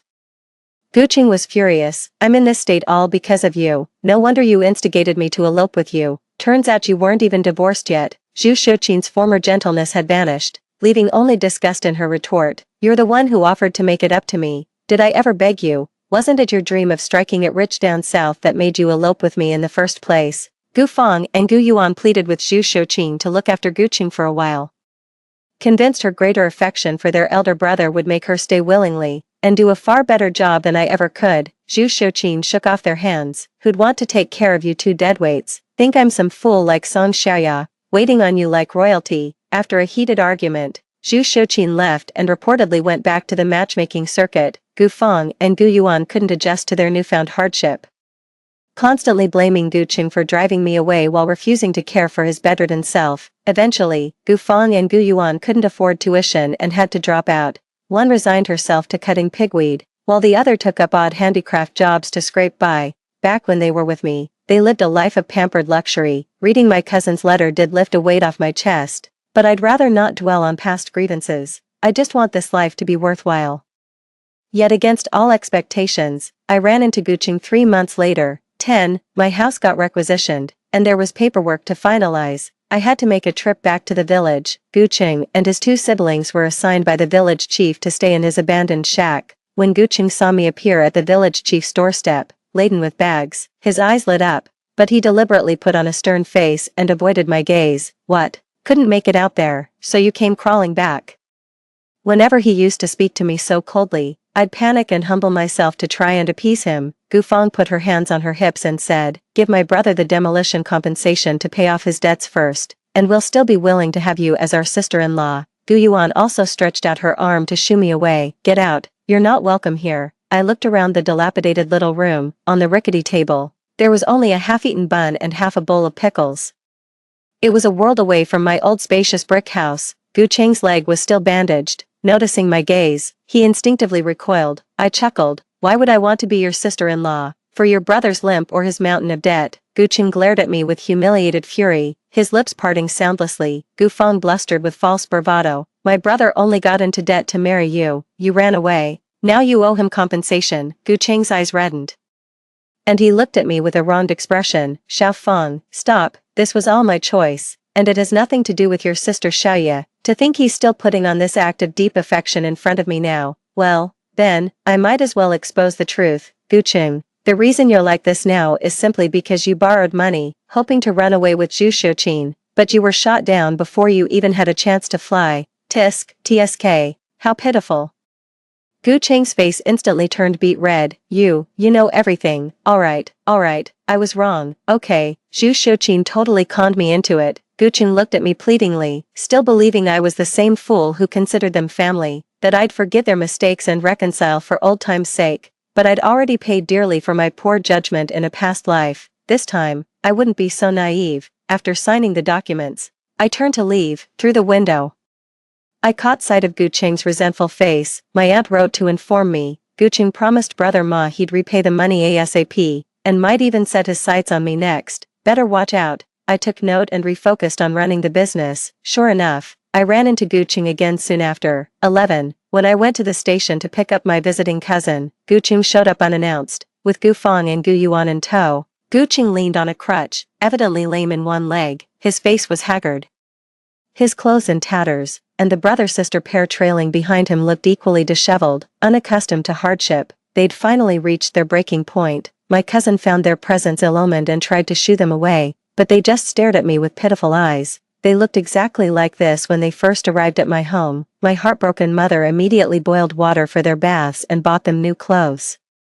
Their initial wariness gradually turned into a sense of entitlement, then they exploited my kindness to manipulate me. The human heart is ever fickle. My cousin and I have established a sizable wholesale market specializing in various types of trousers. Seeing the thriving business, the trio's eyes gleamed with greed and envy. The 3 lingered stubbornly at our shop entrance like persistent leeches. A curious customer asked who they were. Gu Qing actually blushed and looked at me.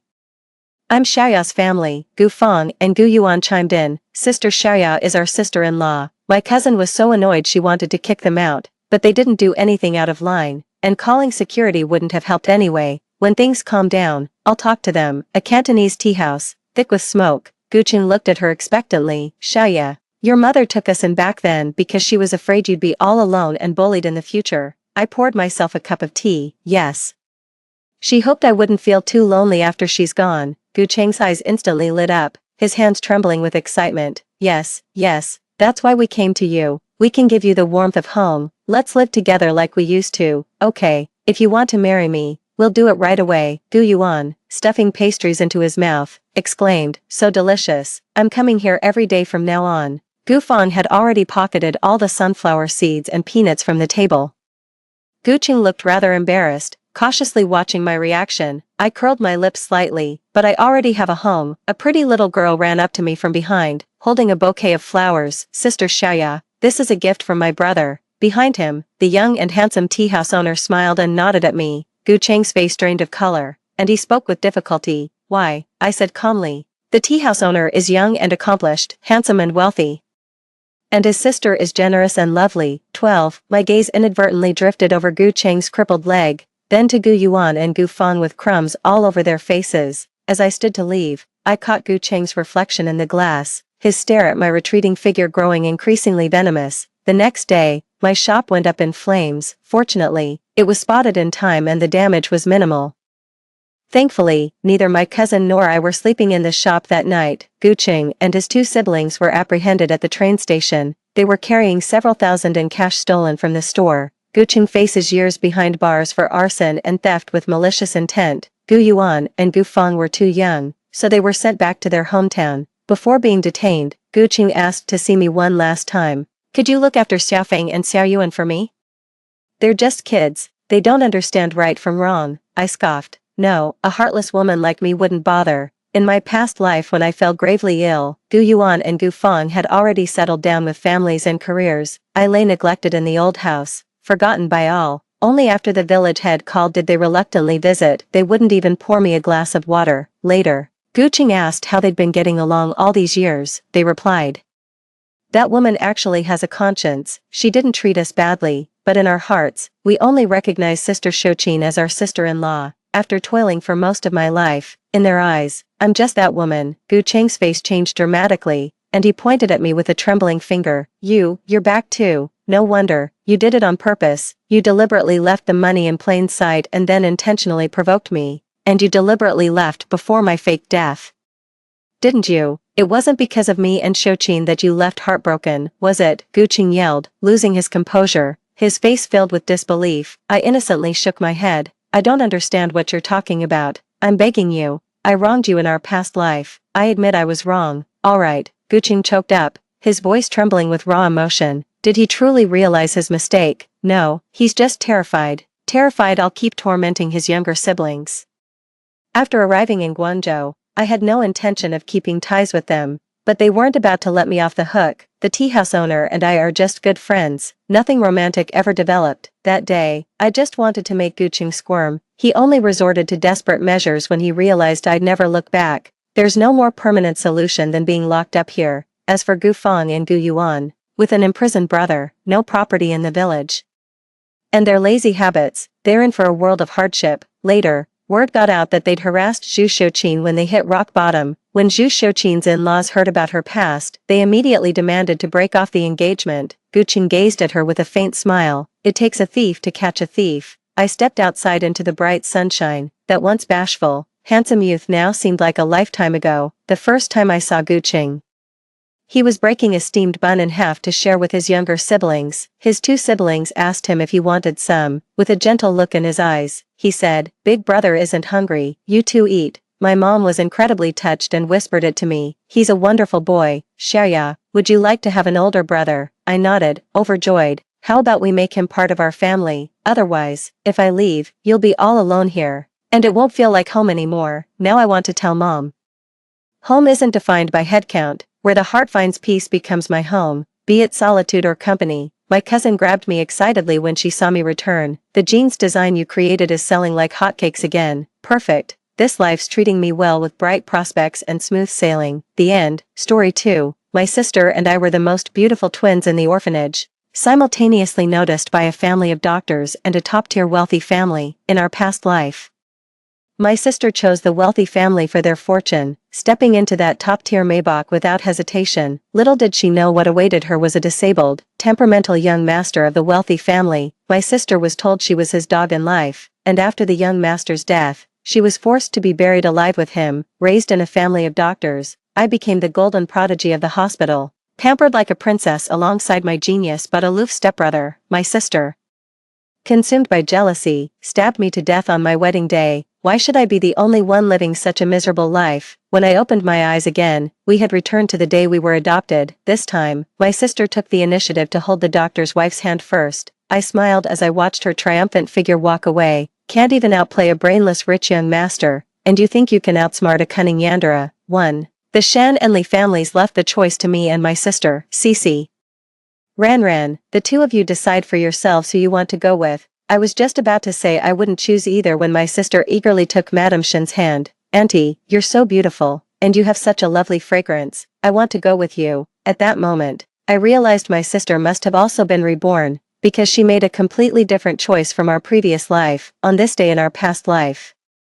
Both the medical Shen family and the wealthiest Lee family came to the orphanage to select children, explicitly requesting girls. My sister and I, being the most beautiful twins in the orphanage, were immediately chosen by both the Shen and Lee families. They also gave the choice to us sisters. That year, my sister and I were only 8 years old. None of us had much understanding of medicine, but upon hearing the term richest man, my sister eagerly grabbed the hand of the richest man's wife, exclaiming, "Auntie, you're so beautiful, I'll go with you." Just like that, my sister left with the richest man, while I was taken home by the Shen family of medicine. Over a decade later, I became the golden-handed surgeon at the hospital, and the childhood bond with my foster brother became a celebrated tale, with everyone saying we were a match made in heaven. Whether it was my foster parents or my foster brother, they all treated me with utmost kindness. To outsiders, I am the little princess of the Shen family, the object of envy and jealousy for thousands, having reached Rome by being adopted by the Shens. Among them is my sister. It turns out that after she returned home with the tycoon, she never had a single good day. The tycoon's family has complicated relationships, including a stepmother renowned for her virtue and a deranged, gloomy son.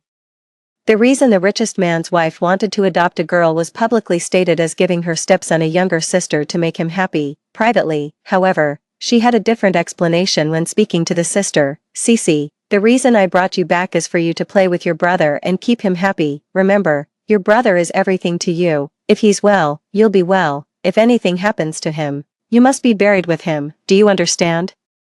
The sister tried to run away several times, but was always caught and brought back by the powerful and influential richest family. The richest man's stepson initially had no interest in his sister, but her repeated escape attempts caught his attention. Like a grasshopper tied to a string, no matter how much it struggles and tries, it can't escape the restraint of the rope. Thus, the sister truly became the human plaything of the Lee family. She grew up in such an environment, her personality already twisted, so when she saw how well the Shen family had raised me, spoiling me like a little princess, the jealousy in her heart turned into raging flames, burning away her last shred of reason. On the day of my wedding to my adoptive brother, my sister rushed at me with a knife and stabbed me to death. In the second before I collapsed, I heard her screaming hysterically, "Why am I the only one living such a miserable life?" Yet the very next moment, the knife embedded in my heart was pulled out. It's my foster brother indeed. His face was expressionless, his pitch-black eyes utterly calm, yet he kept stabbing my sister over and over, until my sister too collapsed on the ground. I turned my head to look at my sister one last time, then breathed my last. Now that I've been reborn, I never want to repeat the mistakes of my past life. But my sister pushed me in front of the tycoon's wife, saying, "Little sister, the life of wealth and luxury in the tycoon's family is all yours now. Don't thank me too much." The tycoon's wife held my hand and said with a smile, Ran, come home with mom." I turned my head to look at my sister. My sister also smiled with squinted eyes and waved at me. "Goodbye, little sister." I couldn't help but laugh too. "Sister, since you're so determined to steal the life I had in my previous existence, then, don't you dare regret it." 2. I still followed the billionaire's wife home. Not only because I'm still a child now. If I refused adoption by the billionaire's family, the orphanage director wouldn't get benefits and might retaliate against me, but also because I'm quite covetous of the billionaire's wealth. As soon as we entered the villa, the billionaire's wife immediately called the butler. "Quick, bring the young master down." The butler nodded in agreement and promptly took someone upstairs. In no time, an enraged voice came from upstairs. Get out. And tell that woman to get out too. I looked up at the billionaire's wife. The billionaire's wife's gaze was fixed on the upstairs. From this angle, I could see the cold glint and triumph in her eyes. Suddenly, she lowered her eyes to look at me, her gaze sharp. What are you looking at? Scared. I tried my best to act like a child, timidly hiding behind her. Mommy, is that Big Brother? He looks so scary. The billionaire's wife firmly grasped my small hand and led me upstairs. The furious voice grew louder and clearer, yet the billionaire's wife smiled gently and brought me to that room. Qingyan, why are you throwing such a big tantrum again? Look quickly, guess who I brought for you? As she spoke, she pushed me toward Li Qingyan. This is your little sister. See, isn't she pretty and adorable? From now on you'll have a sister to keep you company. A flying vase interrupted the billionaire's wife mid-sentence. Mom, watch out. I used the opportunity of pushing the billionaire's wife aside to dodge the vase myself. Li Qingyan's voice grew increasingly furious, his eyes burning with deep hatred. Get out, all of you, leave first. The billionaire's wife waved her hand, dismissing the butler and servants. She held my shoulders with both hands, bent down, and said to me, Ran, from now on you must take good care of your brother. Whatever he says, you must obey.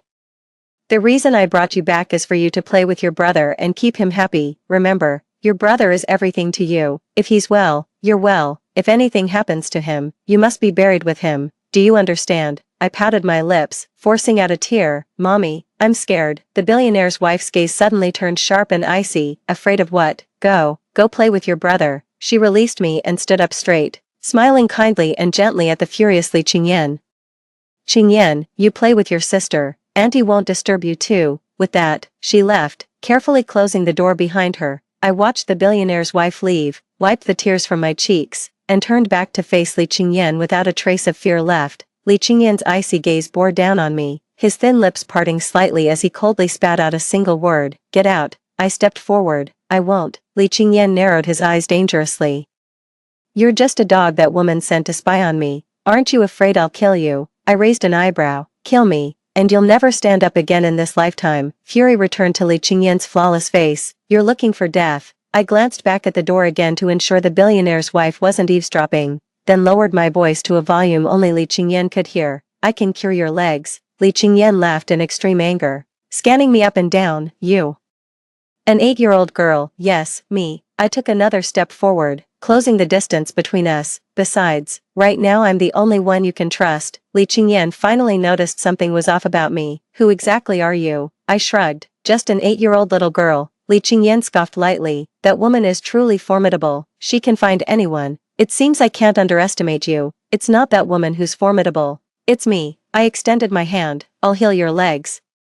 Once you regain control of the Li family, you can deal with that woman however you wish, but don't forget to repay me. My medical skills don't come for free. Li Qingyan, at that moment, his face finally showed the confusion and bewilderment befitting a 15-year-old boy. You, just who exactly are you? I moved closer, leaning into Li Qingyan's ear, and whispered, an 8-year-old little girl. Li Qingyan, 3. In the following days, I began living a double life of outward compliance and secret defiance, while pretending to be afraid of Li Qingyan in front of the tycoon's wife, acting reluctant to accompany him. I was threatened by her several times, while secretly examining Li Qingyan's condition and formulating a treatment plan. This treatment method was developed by the Shen family in my previous life, but that was 10 years later. But now, I'm the only one who knows this treatment method, an 8-year-old girl. However, Li Qingyan still doesn't believe me. You're acting all mysterious every day. If I find out you're lying to me, I'll make sure you die without a burial place. I crouched beside Li Qingyan's legs and couldn't help rolling my eyes at his words. If you're so capable, how come you've been suppressed by your stepmother all this time? Wouldn't it be better to just make her disappear without a trace? Li Qingyan choked on his words. I soothingly patted his leg. Brother, just relax. I always keep my promises, and I'm still waiting for you to repay me. Li Qingyan looked at me with a mixture of doubt and hope. So when exactly will I be able to stand up again? Shoo. I pressed a finger to my lips. If your stepmother hears this, you'll be dead and buried. The wife of the richest man was undoubtedly a formidable figure. After quietly eliminating the tycoon, she used the same methods to cripple Li Qingyan's legs, and now, although most of the shares in the Li group are in Li Qingyan's hands, he hasn't come of age yet, several scheming shareholders of the Li Group openly support the tycoon's widow, causing Li Qingyan's status as a cripple within the corporation to decline day by day, so the treatment still needs to be carried out secretly. Otherwise, if the richest man's wife finds out, I might really have to be buried alive with Li Qingyan.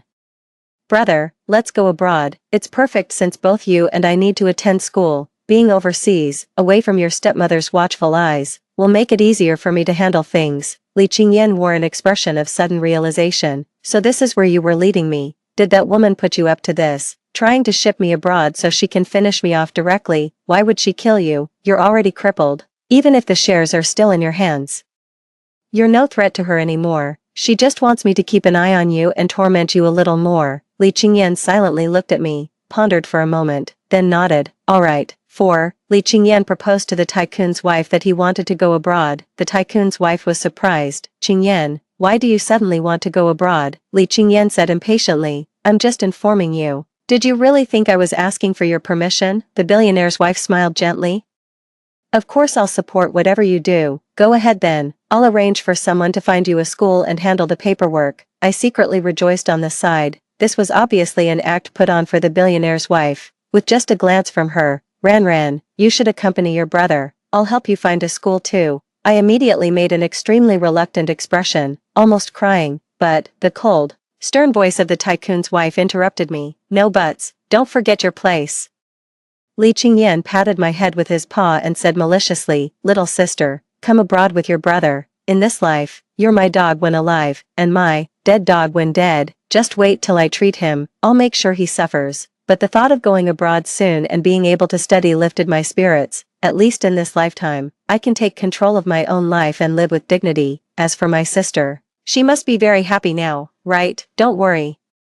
Her so-called adoptive brother won't be able to hide his true colors for much longer. Suddenly, a demonic voice emerged in my mind without warning. Ran, who is that boy? Do you like him? Ran, you're so disobedient. Ran, do you like this chain? What about this cage? Brother really loves seeing you chained in the cage. That way, you belong to me alone. Ran, you're mine, not just in this life, but in all your future lives too. For eternity, you can only belong to me. Ran, ah, I covered my ears and screamed. The richest man's wife said sharply, Li Ran, are you crazy? Your brother just touched your head. Why are you screaming? I suddenly came to my senses and turned my head to meet Li Qingyan's probing gaze. Everything has changed in this lifetime. I let out a slight sigh of relief and shook my head. I'm sorry, I won't dare to do it again. It seems I still haven't completely erased the shadows from my past life from my heart, but fortunately, I'm about to go abroad, far away from here. 10 years later, my sister saw me in the university dormitory, utterly surprised. She ran,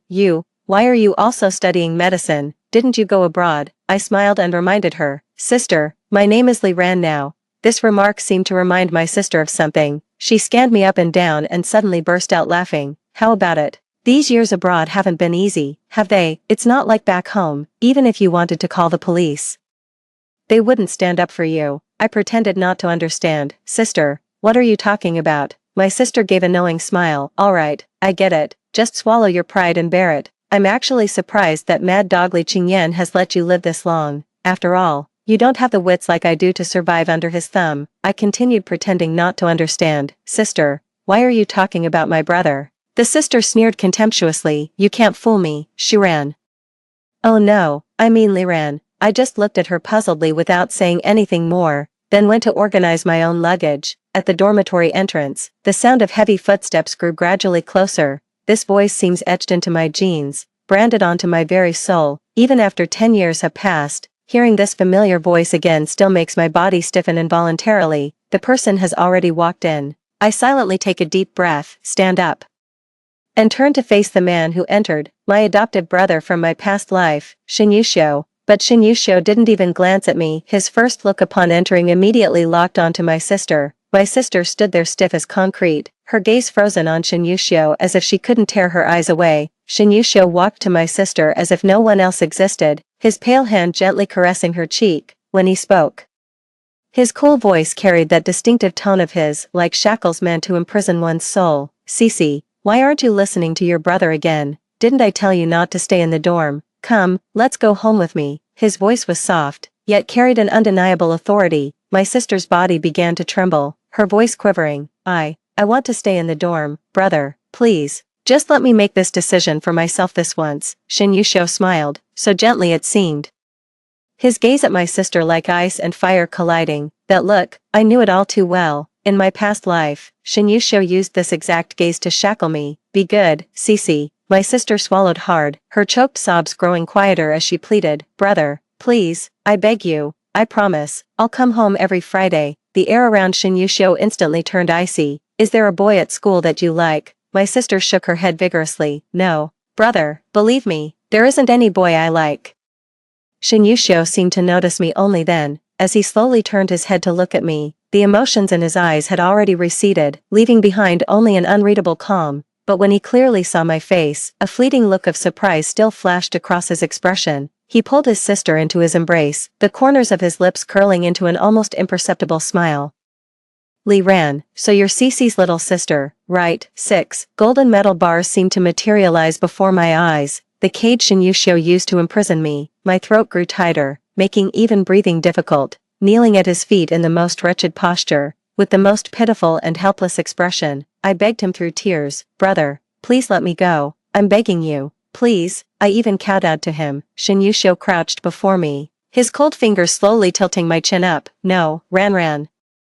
If I let you go and you run away, where would I find you? Ran, you know I can't live without you. These were things from my past life. That's right, they were things from my past life. I silently let out a sigh of relief and nodded with a smile. I'm Liran. Shin Yusho smiled knowingly. No wonder our Cece insisted on living on campus, so she knew her younger sister had returned from abroad and wanted to reunite with her. He then turned to face my sister. Ran. I'll let you stay in the dormitory for a few days to experience it. I'll come pick you up in a few days. My sister's tense expression softened slightly as she nodded. Okay, thank you, brother. Shin Yusho gently patted his sister's head. No need to say thank you to your brother. He lowered his head, placed a light kiss on his sister's forehead, stroked her cheek, then gave me a gentlemanly nod before leaving. My sister's legs gave way, and she collapsed onto the edge of the bed. I walked over, taking in my sister's pale face. Sister, what's wrong? Why are you so afraid of your brother? Has he treated you badly? My sister looked up at me like a robot recharged after running out of power, and suddenly burst into laughter. Liran, actually you didn't have it easy in your past life either, did you? Shin Yusho is a freak, a devil. How could he possibly let you off? It's all fake, everything is fake. I was deceived by the facade you created, in your past life. You were also born into a living hell. The more she spoke, the more she laughed. I feel much more balanced now. Really, a chill ran through my heart. The reason she felt balanced was because she knew I had suffered greatly under Shin Yusho's torment in my past life. Knew the Shin family had told Shin Yusho, as long as you become a medical genius, we'll give you whatever you want. This little sister is just a toy for you to play with as you please. Knew I had been trapped in that cage for over half a year, living worse than a dog, so my sister could accept her own misfortune after all. The only condition being that I was equally miserable. 7. Beside my ear, my sister's voice continued, but soon such days will come to an end. Once I become a medical genius, everyone in the Shin family will have to obey me, and then it'll be my turn to torment them. A mischievous impulse rose within me, and I interrupted her sweet dream. Sister, what are you talking about? Why do I feel like you're not quite yourself this time we meet? My sister snapped out of her reverie and looked at me with a cold smile. It's not a dream. In the near future, what I said will definitely come true. Suddenly remembering something, she stared at me and asked, why are you studying medicine too? You, don't tell me you're also, have I been reborn too? Actually, telling her wouldn't matter. Everything changed completely from the moment my sister chose the Shin family in this lifetime. No matter how much she schemes, it's useless. But I won't tell her I've been reborn. Let her believe she's the only one holding the script from her past life, waiting for her comeback. The greater the hope, the greater the disappointment. I want to see the look of despair on my sister's face, as revenge for her killing me in my past life. In my past life, my sister ended my life. And that's how I was able to escape, but I won't be grateful to her for that. I hate my sister, and I hate Shin Yusho even more. But in this lifetime, I only want to live my own life well, to exist like a normal person. I pretended not to understand and even called my sister crazy. My sister didn't care, no matter what. In this lifetime Shin Yusho loves me. In my past life I was killed by him. So why shouldn't I turn him into my murder weapon this time? Liran, whether you know something or not. Behave yourself, or I'll have Shin Yusho kill you. He may be a pervert, but he's deeply in love with me. He'll definitely listen to me. I wanted to tell my sister that Shin Yusho is a devil, but isn't she one too? But I just shook my head helplessly. Sis, you're really seriously ill. 8. Every night, my sister calls Shin Yusho to report in. My phone also chimed with a notification at that moment. It was a WeChat message from Li Qingyan. Brother, disappeared just by going to college. Don't you know how to call your brother? Though it was just text, I could still detect a tone of tsundere arrogance in it. You're in the apartment near the university. If you're worried, just come see for yourself. What's the point of calling? To say, brother, I'm fine, don't worry, brother. Do I need to worry about an 18-year-old adult? You're going to college, not Myanmar. Now it's an 18-year-old adult, not an 8-year-old little girl. Another message from Li Qingyan came through. Brother, I'll pick you up on Friday. That woman wants us to go back for a meal. The act must go on. Got it, brother. Good night. It's only past 7. What good night? During military training, the playground was bustling with activity, with many showcasing their talents, but I was really too tired, so I went back to the dorm to rest. The reason my sister came back so early is that she had to report to Shin Yusho and didn't want to be overheard. I heard it, brother. I really don't have a boy I like. The only reason I want to stay at school is to be with my younger sister. I like you, brother. I only like you. In my past life, Shin Yusho always forced me to say this phrase. His family only treated him as a tool for fame and reputation, never giving him even a shred of genuine affection. This is how someone starved of love to the extreme behaves. But this cannot be an excuse for him to torment others. If he's truly miserable from lack of love, then he should just die. I pushed the door open and went in. My sister was startled at first, but upon recognizing me, she immediately pulled me over. Brother, look, my sister has also returned to the dormitory. She has many things she wants to talk to me about too. Shin Yusho just glanced at me through the screen before saying goodbye to my sister. As the video call ended, a look of disgust finally surfaced on my sister's face. When she turned and noticed me watching her, she immediately glared fiercely. What are you looking at? I'm warning you. Behave yourself. Don't say anything you shouldn't. If you dare scheme anything, you'll be the one getting hurt in the end. In this lifetime, it's me whom Shin Yusho loves, I mocked with a laugh. Sister, you're always talking about past lives and this life. If you say these things just to me, fine, but if others hear you, they'll surely think you've gone mad. Also, I noticed you seem to really dislike your brother, yet you keep saying he only loves you. Could it be that you're suffering from Stockholm Syndrome? I'm not. My sister lowered her voice and muttered, I just really dislike him. She then asked me, don't you dislike Li Qingyan? You mean my brother? I shook my head and continued, no, I don't dislike him at all. My brother treats me extremely well. The elder sister sneered, stop pretending here. Would that crippled bastard treat you well? Shin Yusho is a pervert, but is that lame wretch any better? I should have refused to be adopted by them from the start. Who says it isn't so? In her previous life, she was clearly killed by Shin Yusho, yet after rebirth, she chose the Shin family without hesitation. If she had refused adoption, she could have lived a good life in this lifetime by utilizing the cheat from her past life. I feel the same way, yet we both still walk the same old path from our past lives, even though we exchanged each other's paths, but I'm confident that my path in this life will become faster and smoother as I walk it. 9. Friday, after finishing military training, I returned to the dormitory to change clothes, preparing to go find Li Qingyan. My sister had also changed her clothes, and the two of us left the dormitory building together. Not far away, 2 luxury cars were parked side by side. The Bentley belonged to Shin Yusho,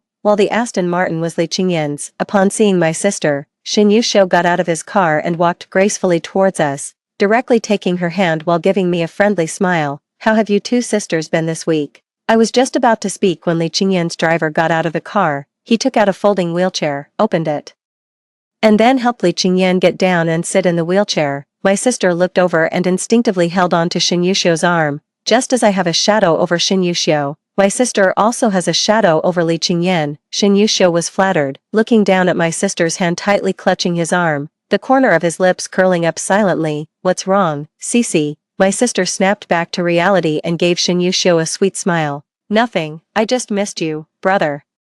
Shin Yusho's eyes were tender as water, lowering his head to place a kiss on his sister's forehead. I missed you too. Li Qingyan had already arrived. He also recognized his sister at first glance. Although our living environments have differed greatly over the years, and our appearances are no longer as similar as before, It's still obvious at first glance that we're twins. Ran, is this your sister? Li Chenjian gave her a faint smile. Why didn't you tell me earlier? Then he extended his hand toward the sister. The sister hesitated, shook hands with Li Chenjian, and said, don't blame my younger sister. Please don't hit her. This wasn't her speaking up for me at all. It was pure schadenfreude. A flash of surprise crossed Li Chenjian's expression as he glared at me. Li Ran, is this how you tarnish my reputation outside? When have I ever hit you? That wasn't me saying it. It was sister's assumption. Besides, have you forgotten when we first met? You immediately threw a vase at me. Li Qingyan's eyelid twitched slightly. Shut up. I immediately closed my mouth. Older sister burst out laughing. It was clear she was genuinely happy to see me doing poorly. Casting a sympathetic yet satisfied glance at me, my sister tightened her grip on Shin Yuxiu's arm. Brother, let's go home. Shin Yuxiu responded indifferently, withdrawing his icy gaze from Li Qingyan's hand. Let's go. Then he took my sister into the car. Suddenly, I got goosebumps. This feeling is all too familiar. Shin Yuxiu's possessiveness is acting up again, because sister shook hands with another man. Sister is going to have a tough night tonight. 10. Since returning to the country, I haven't met the tycoon's wife until now. Seeing her again, she seems unchanged, well-maintained and still as young and beautiful as ever. However, all these years, I've maintained contact with her because I needed to provide her with everything about Li Qingyan. The richest man's wife was quite satisfied with my performance. Li Qingyan is already 25 this year. After coming of age, he should have taken back the company, but it's still the richest man's wife who calls the shots. The richest man's wife got carried away too. At the dinner table, she actually said directly to Li Qingyan, Qingyan, you've been abroad all these years and haven't inquired much about the company's affairs. I, on the other hand, have managed the company very well. It's just that I'm not the largest shareholder after all, which makes decision-making quite inconvenient. She paused briefly before continuing, Qingyan, transfer your shares to my name. If you're uneasy, I'll buy them from you. We're family. After your father passed, I've treated you like my own son. Don't you trust me? Li Qingyan set down his chopsticks, his tone measured, striking just the right chord in everyone's hearts. The billionaire's wife stared unblinkingly at Li Qingyan.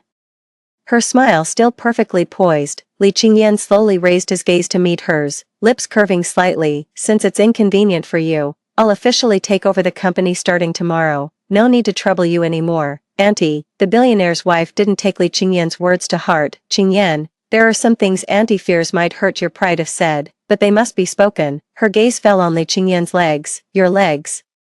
The company still has some reservations about them. Having outsiders see the Li Group led by someone with a disability would significantly damage the corporation's prestige. Li Qingyan nodded, appearing to agree with the billionaire's wife's words. The billionaire's wife smiled contentedly. Then, name your price. You set the price. Li Qingyan placed both hands on the wheelchair armrests. I'll buy your shares. The billionaire's wife smiled and said, you still don't understand what I mean. I understand. Li Qingyan slowly stood up and walked step by step toward her under the billionaire's wife's shocked gaze. Now, may I take over the company? The billionaire's wife's eyes widened, her gaze seemingly nailed to Li Qingyan's face. After a long pause, she finally spoke. How are you standing? Suddenly struck by a thought, the tycoon's wife abruptly stood up. Li Ran, you betrayed me. I shrugged innocently. You've been threatening me all along, even saying you'd make me die for my brother's funeral. Did you really expect me to stay loyal to you? The tycoon's wife flew into a rage and was about to charge at me when Li Qingyan suddenly grabbed her by the throat. Compared to Li Qingyan's calm composure, the tycoon's wife's face quickly turned as red as a tomato. She struggled violently, all traces of her elegant nobility vanishing completely. Let me go. As Li Chenjian loosened his grip, the billionaire's wife went limp and collapsed heavily onto the ground. Li Chenjian looked down at her with a cold smile. Auntie, I know you have much to say, but not now. Save your words for the police. Over the past decade, although Li Qingyan was abroad, he wasn't idle, receiving my treatment while gathering evidence of the billionaire's wife's crimes. A decade is enough time to accomplish anything. Li Qingyan has already handed over all the evidence to the police, proving the billionaire's wife murdered her husband and crippled Li Qingyan's legs. Soon after, the billionaire's wife was taken into custody. Li Qingyan officially took over the Li Group. As for those who sided with the billionaire's wife, they're now struggling to protect themselves and can't cause any trouble. I stayed by Li Qingyan's side the entire weekend until he assumed the chairman's position. I reached out my hand to him. You promised me. Can you give it to me now? Li Qingyan slightly furrowed his ink-dark brows and tapped my palm with his large hand. What are you in such a hurry for? I pouted and withdrew my hand. Li Qingyan shook his head with a smile. Don't worry. You won't miss out. I'll first set up a laboratory for you. Once you graduate from university, you can establish your own medical team. When has your brother ever broken a promise to you? I giggled and wrapped my arms around Li Qingyan's neck from behind. Brother, you're so good. Li Qingyan patted my arm. You're 18 now. Not an 8-year-old girl anymore. Be more careful. He's quite the gentleman. 11. On Monday when I returned to school. As expected, I didn't see my sister. She didn't participate in military training, and surprisingly, the instructor didn't say anything about it. It was clear that Shin Yuxiu had already made arrangements with the school. It wasn't until half a month later, long after we had finished our military training, that my sister finally returned. This time when I saw her, it was obvious she seemed like someone whose soul had been taken over. Leaving behind only a walking corpse, I noticed she was wearing high-necked clothes. Even without looking underneath, I knew there must be marks from being tied around her neck. I gently patted her. My sister immediately jumped up as if electrocuted, like a startled bird. No, what are you doing, sister? What's wrong with you? My sister kept shaking her head. I'm fine, she suddenly shouted. None of your business. I shrugged. I can't be bothered with you either. My sister grabbed my arm abruptly, her pitch-black eyes staring at me intensely as if trying to suck me in. Little sister, let's switch back. She shook her head. No, I'm not feeling well. Could you accompany me to the hospital tomorrow? I was about to refuse when a fleeting image flashed through my mind, and some terrifying memory surged forth with my current intuition. I lowered my gaze, letting it rest on my sister's belly. Could it be what I'm thinking? The hospital my sister mentioned must be the Shin family's private hospital. In my past life, when I was 18 years old, Shin Yuxiu took me there. He personally performed the surgery, removed my uterus, then smiled with satisfaction and whispered in my ear, Ran, now you won't get pregnant, without children. From now on, you'll belong to your brother alone. Is Shin Yuxiu going to remove my sister's uterus too? Does sister want me to go instead of her? I clenched my fists tightly, but still couldn't hold back, raising my hand to slap my sister hard across the face, as if she couldn't feel the pain. My sister grabbed my arm tightly again. Little sister, you must come with me. You have to go. You must go. I pushed her away violently and said in the most vicious tone, Shushi, go to hell. I ran out of the dormitory and called Li Qingyan. Soon my sister came out too, chasing after me like a vengeful ghost. Little sister, don't run. Come back. I kept running toward the school gate until I crashed headlong into Li Qingyan's arms. Catch her, my sister shrieked, seeing me stop.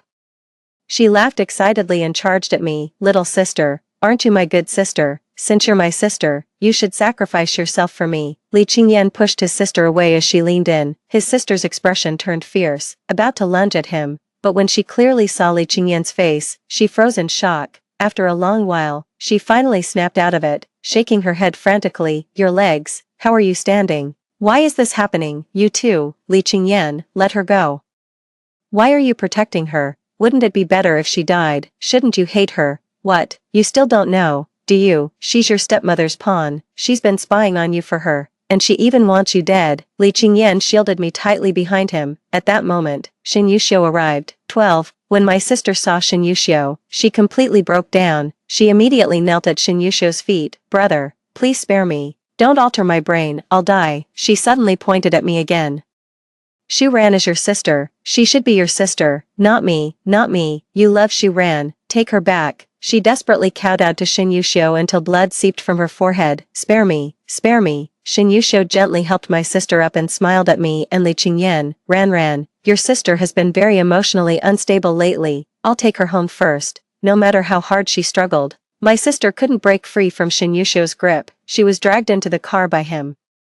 I know that once sister is taken back by Shin Yuxiu this time, she will completely lose her freedom. Just as I was about to keep watching, I was already pulled into the car by Li Qingyan. After returning home, he finally asked me, what exactly is going on? What happened between your sister and Shin Yuxiu? Why did your sister say you're actually Shin Yuxiu's sister? I told Li Qingyan everything about my past life and admitted that I was reborn. Li Qingyan quickly accepted it.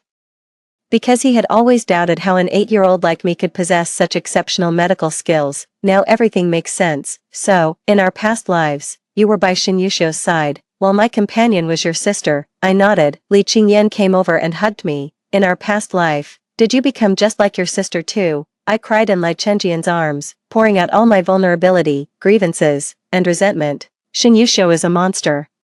He forcibly removed my uterus when I was 18 because he didn't want me to have children. He refused to share me with anyone, kept me caged, and chained me. Ran. Lai Chenjian murmured my name while holding me tightly. That was all in the past life. Now it's me who's by your side. He released me, cupped my face, and said, Ran, look at me, it's me. I'll protect you. I won't let anyone hurt you. Tears blurred my vision, but I could still clearly see Li Qingyan's face. All the negative emotions in my heart gradually dissipated. I took a deep breath. I'll protect myself too. Good. Li Qingyan held me tighter again. Big brother will give you whatever you want, as long as you can become strong enough to protect yourself. I'll do anything you ask. 13. With irrefutable evidence, even with the best lawyers, the billionaire's wife couldn't overturn the case. What awaited her was the death penalty. But it was clear that Lai Chenjian no longer cared about the billionaire's wife now. He told me, Ran, I will avenge you. I understand what he meant. He would take action against Shin Yuxiu. I held his hand. Brother, don't act impulsively. Let's first see if Shin Yuxiu makes any moves, after being reborn. I never intended to seek revenge. I just want to live my life well, to become strong enough to protect myself from anyone's harm. Li Qingyan didn't bring up revenge again. But then I received a call from Shin Yuxiu. He asked to meet me. Naturally, I refused. But then my sister's heart-wrenching screams came through the phone. Ran, did you hear that? Shin Yuxiu's gloomy, eerie voice carried a hint of amusement. That's your sister. She killed you in your past life, and now in this life. She's fallen into your brother's hands. I'll avenge you. My hand loosened, and my phone almost fell. All the hairs on my body stood on end. Shin Yuxiu, you. Shin Yuxiu's laughter came through the phone, creeping into my ears like a chilling wind blowing up from hell. Little sister, I've been reborn too. After killing your sister, I was imprisoned for 10 years. The moment I got out, I came straight to find you. I told you before, even if we have to go to hell, I'll be with you.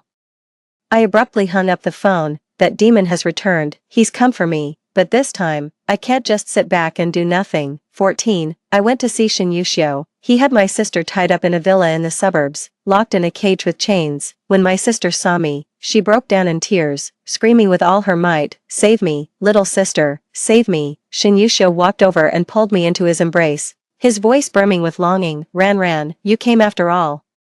I knew you wouldn't abandon your brother. Ran, I've missed you so much. For 10 years, I've thought of you every day, but I had to leave to find you. Did you miss me? I shoved him away violently, glaring at him with pure hatred. Shin Yuxiu, I hate you. Shin Yuxiu wasn't angered. Instead, he smiled. It was a twisted smile, one filled with excitement, bloodlust, and cruelty. Ran, you do love me. You just don't realize it yourself. I took a deep breath. Shin Yuxiu, do you love me?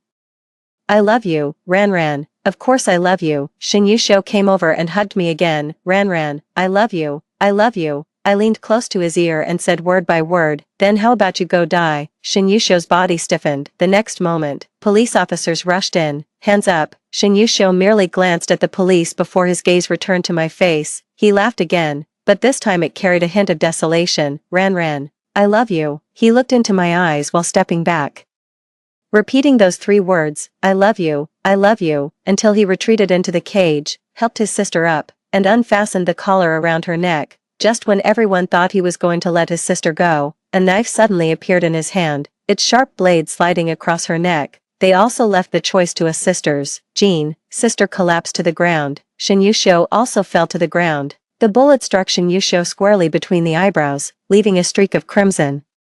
His eyes remained fixed on me, a smile playing at the corners of his lips. My legs gave way as if all strength had drained from my body, and I collapsed. Ran. Li Qingyan caught me, then roared furiously after confirming I was unharmed. Why didn't you tell me? Who told you to take such risks? Li Ran, are you trying to get yourself killed? I hugged him. Brother, it's all over. Everything is over. Li Qingyan was still shaken, but he still held me. It's over. After leaving the villa, I got into Li Qingyan's car. He took me to the police station to give my statement. Stepping out of the police station, it was just noon. The autumn sunlight was exceptionally bright. I rolled down the car window to let the cool autumn breeze in, then looked outside. Li Qingyan steered with one hand while freeing the other to hold mine, giving it a gentle squeeze. I turned my head to look at him, and we exchanged a knowing smile. The golden sunlight streamed in. illuminating both of our smiling faces. The end.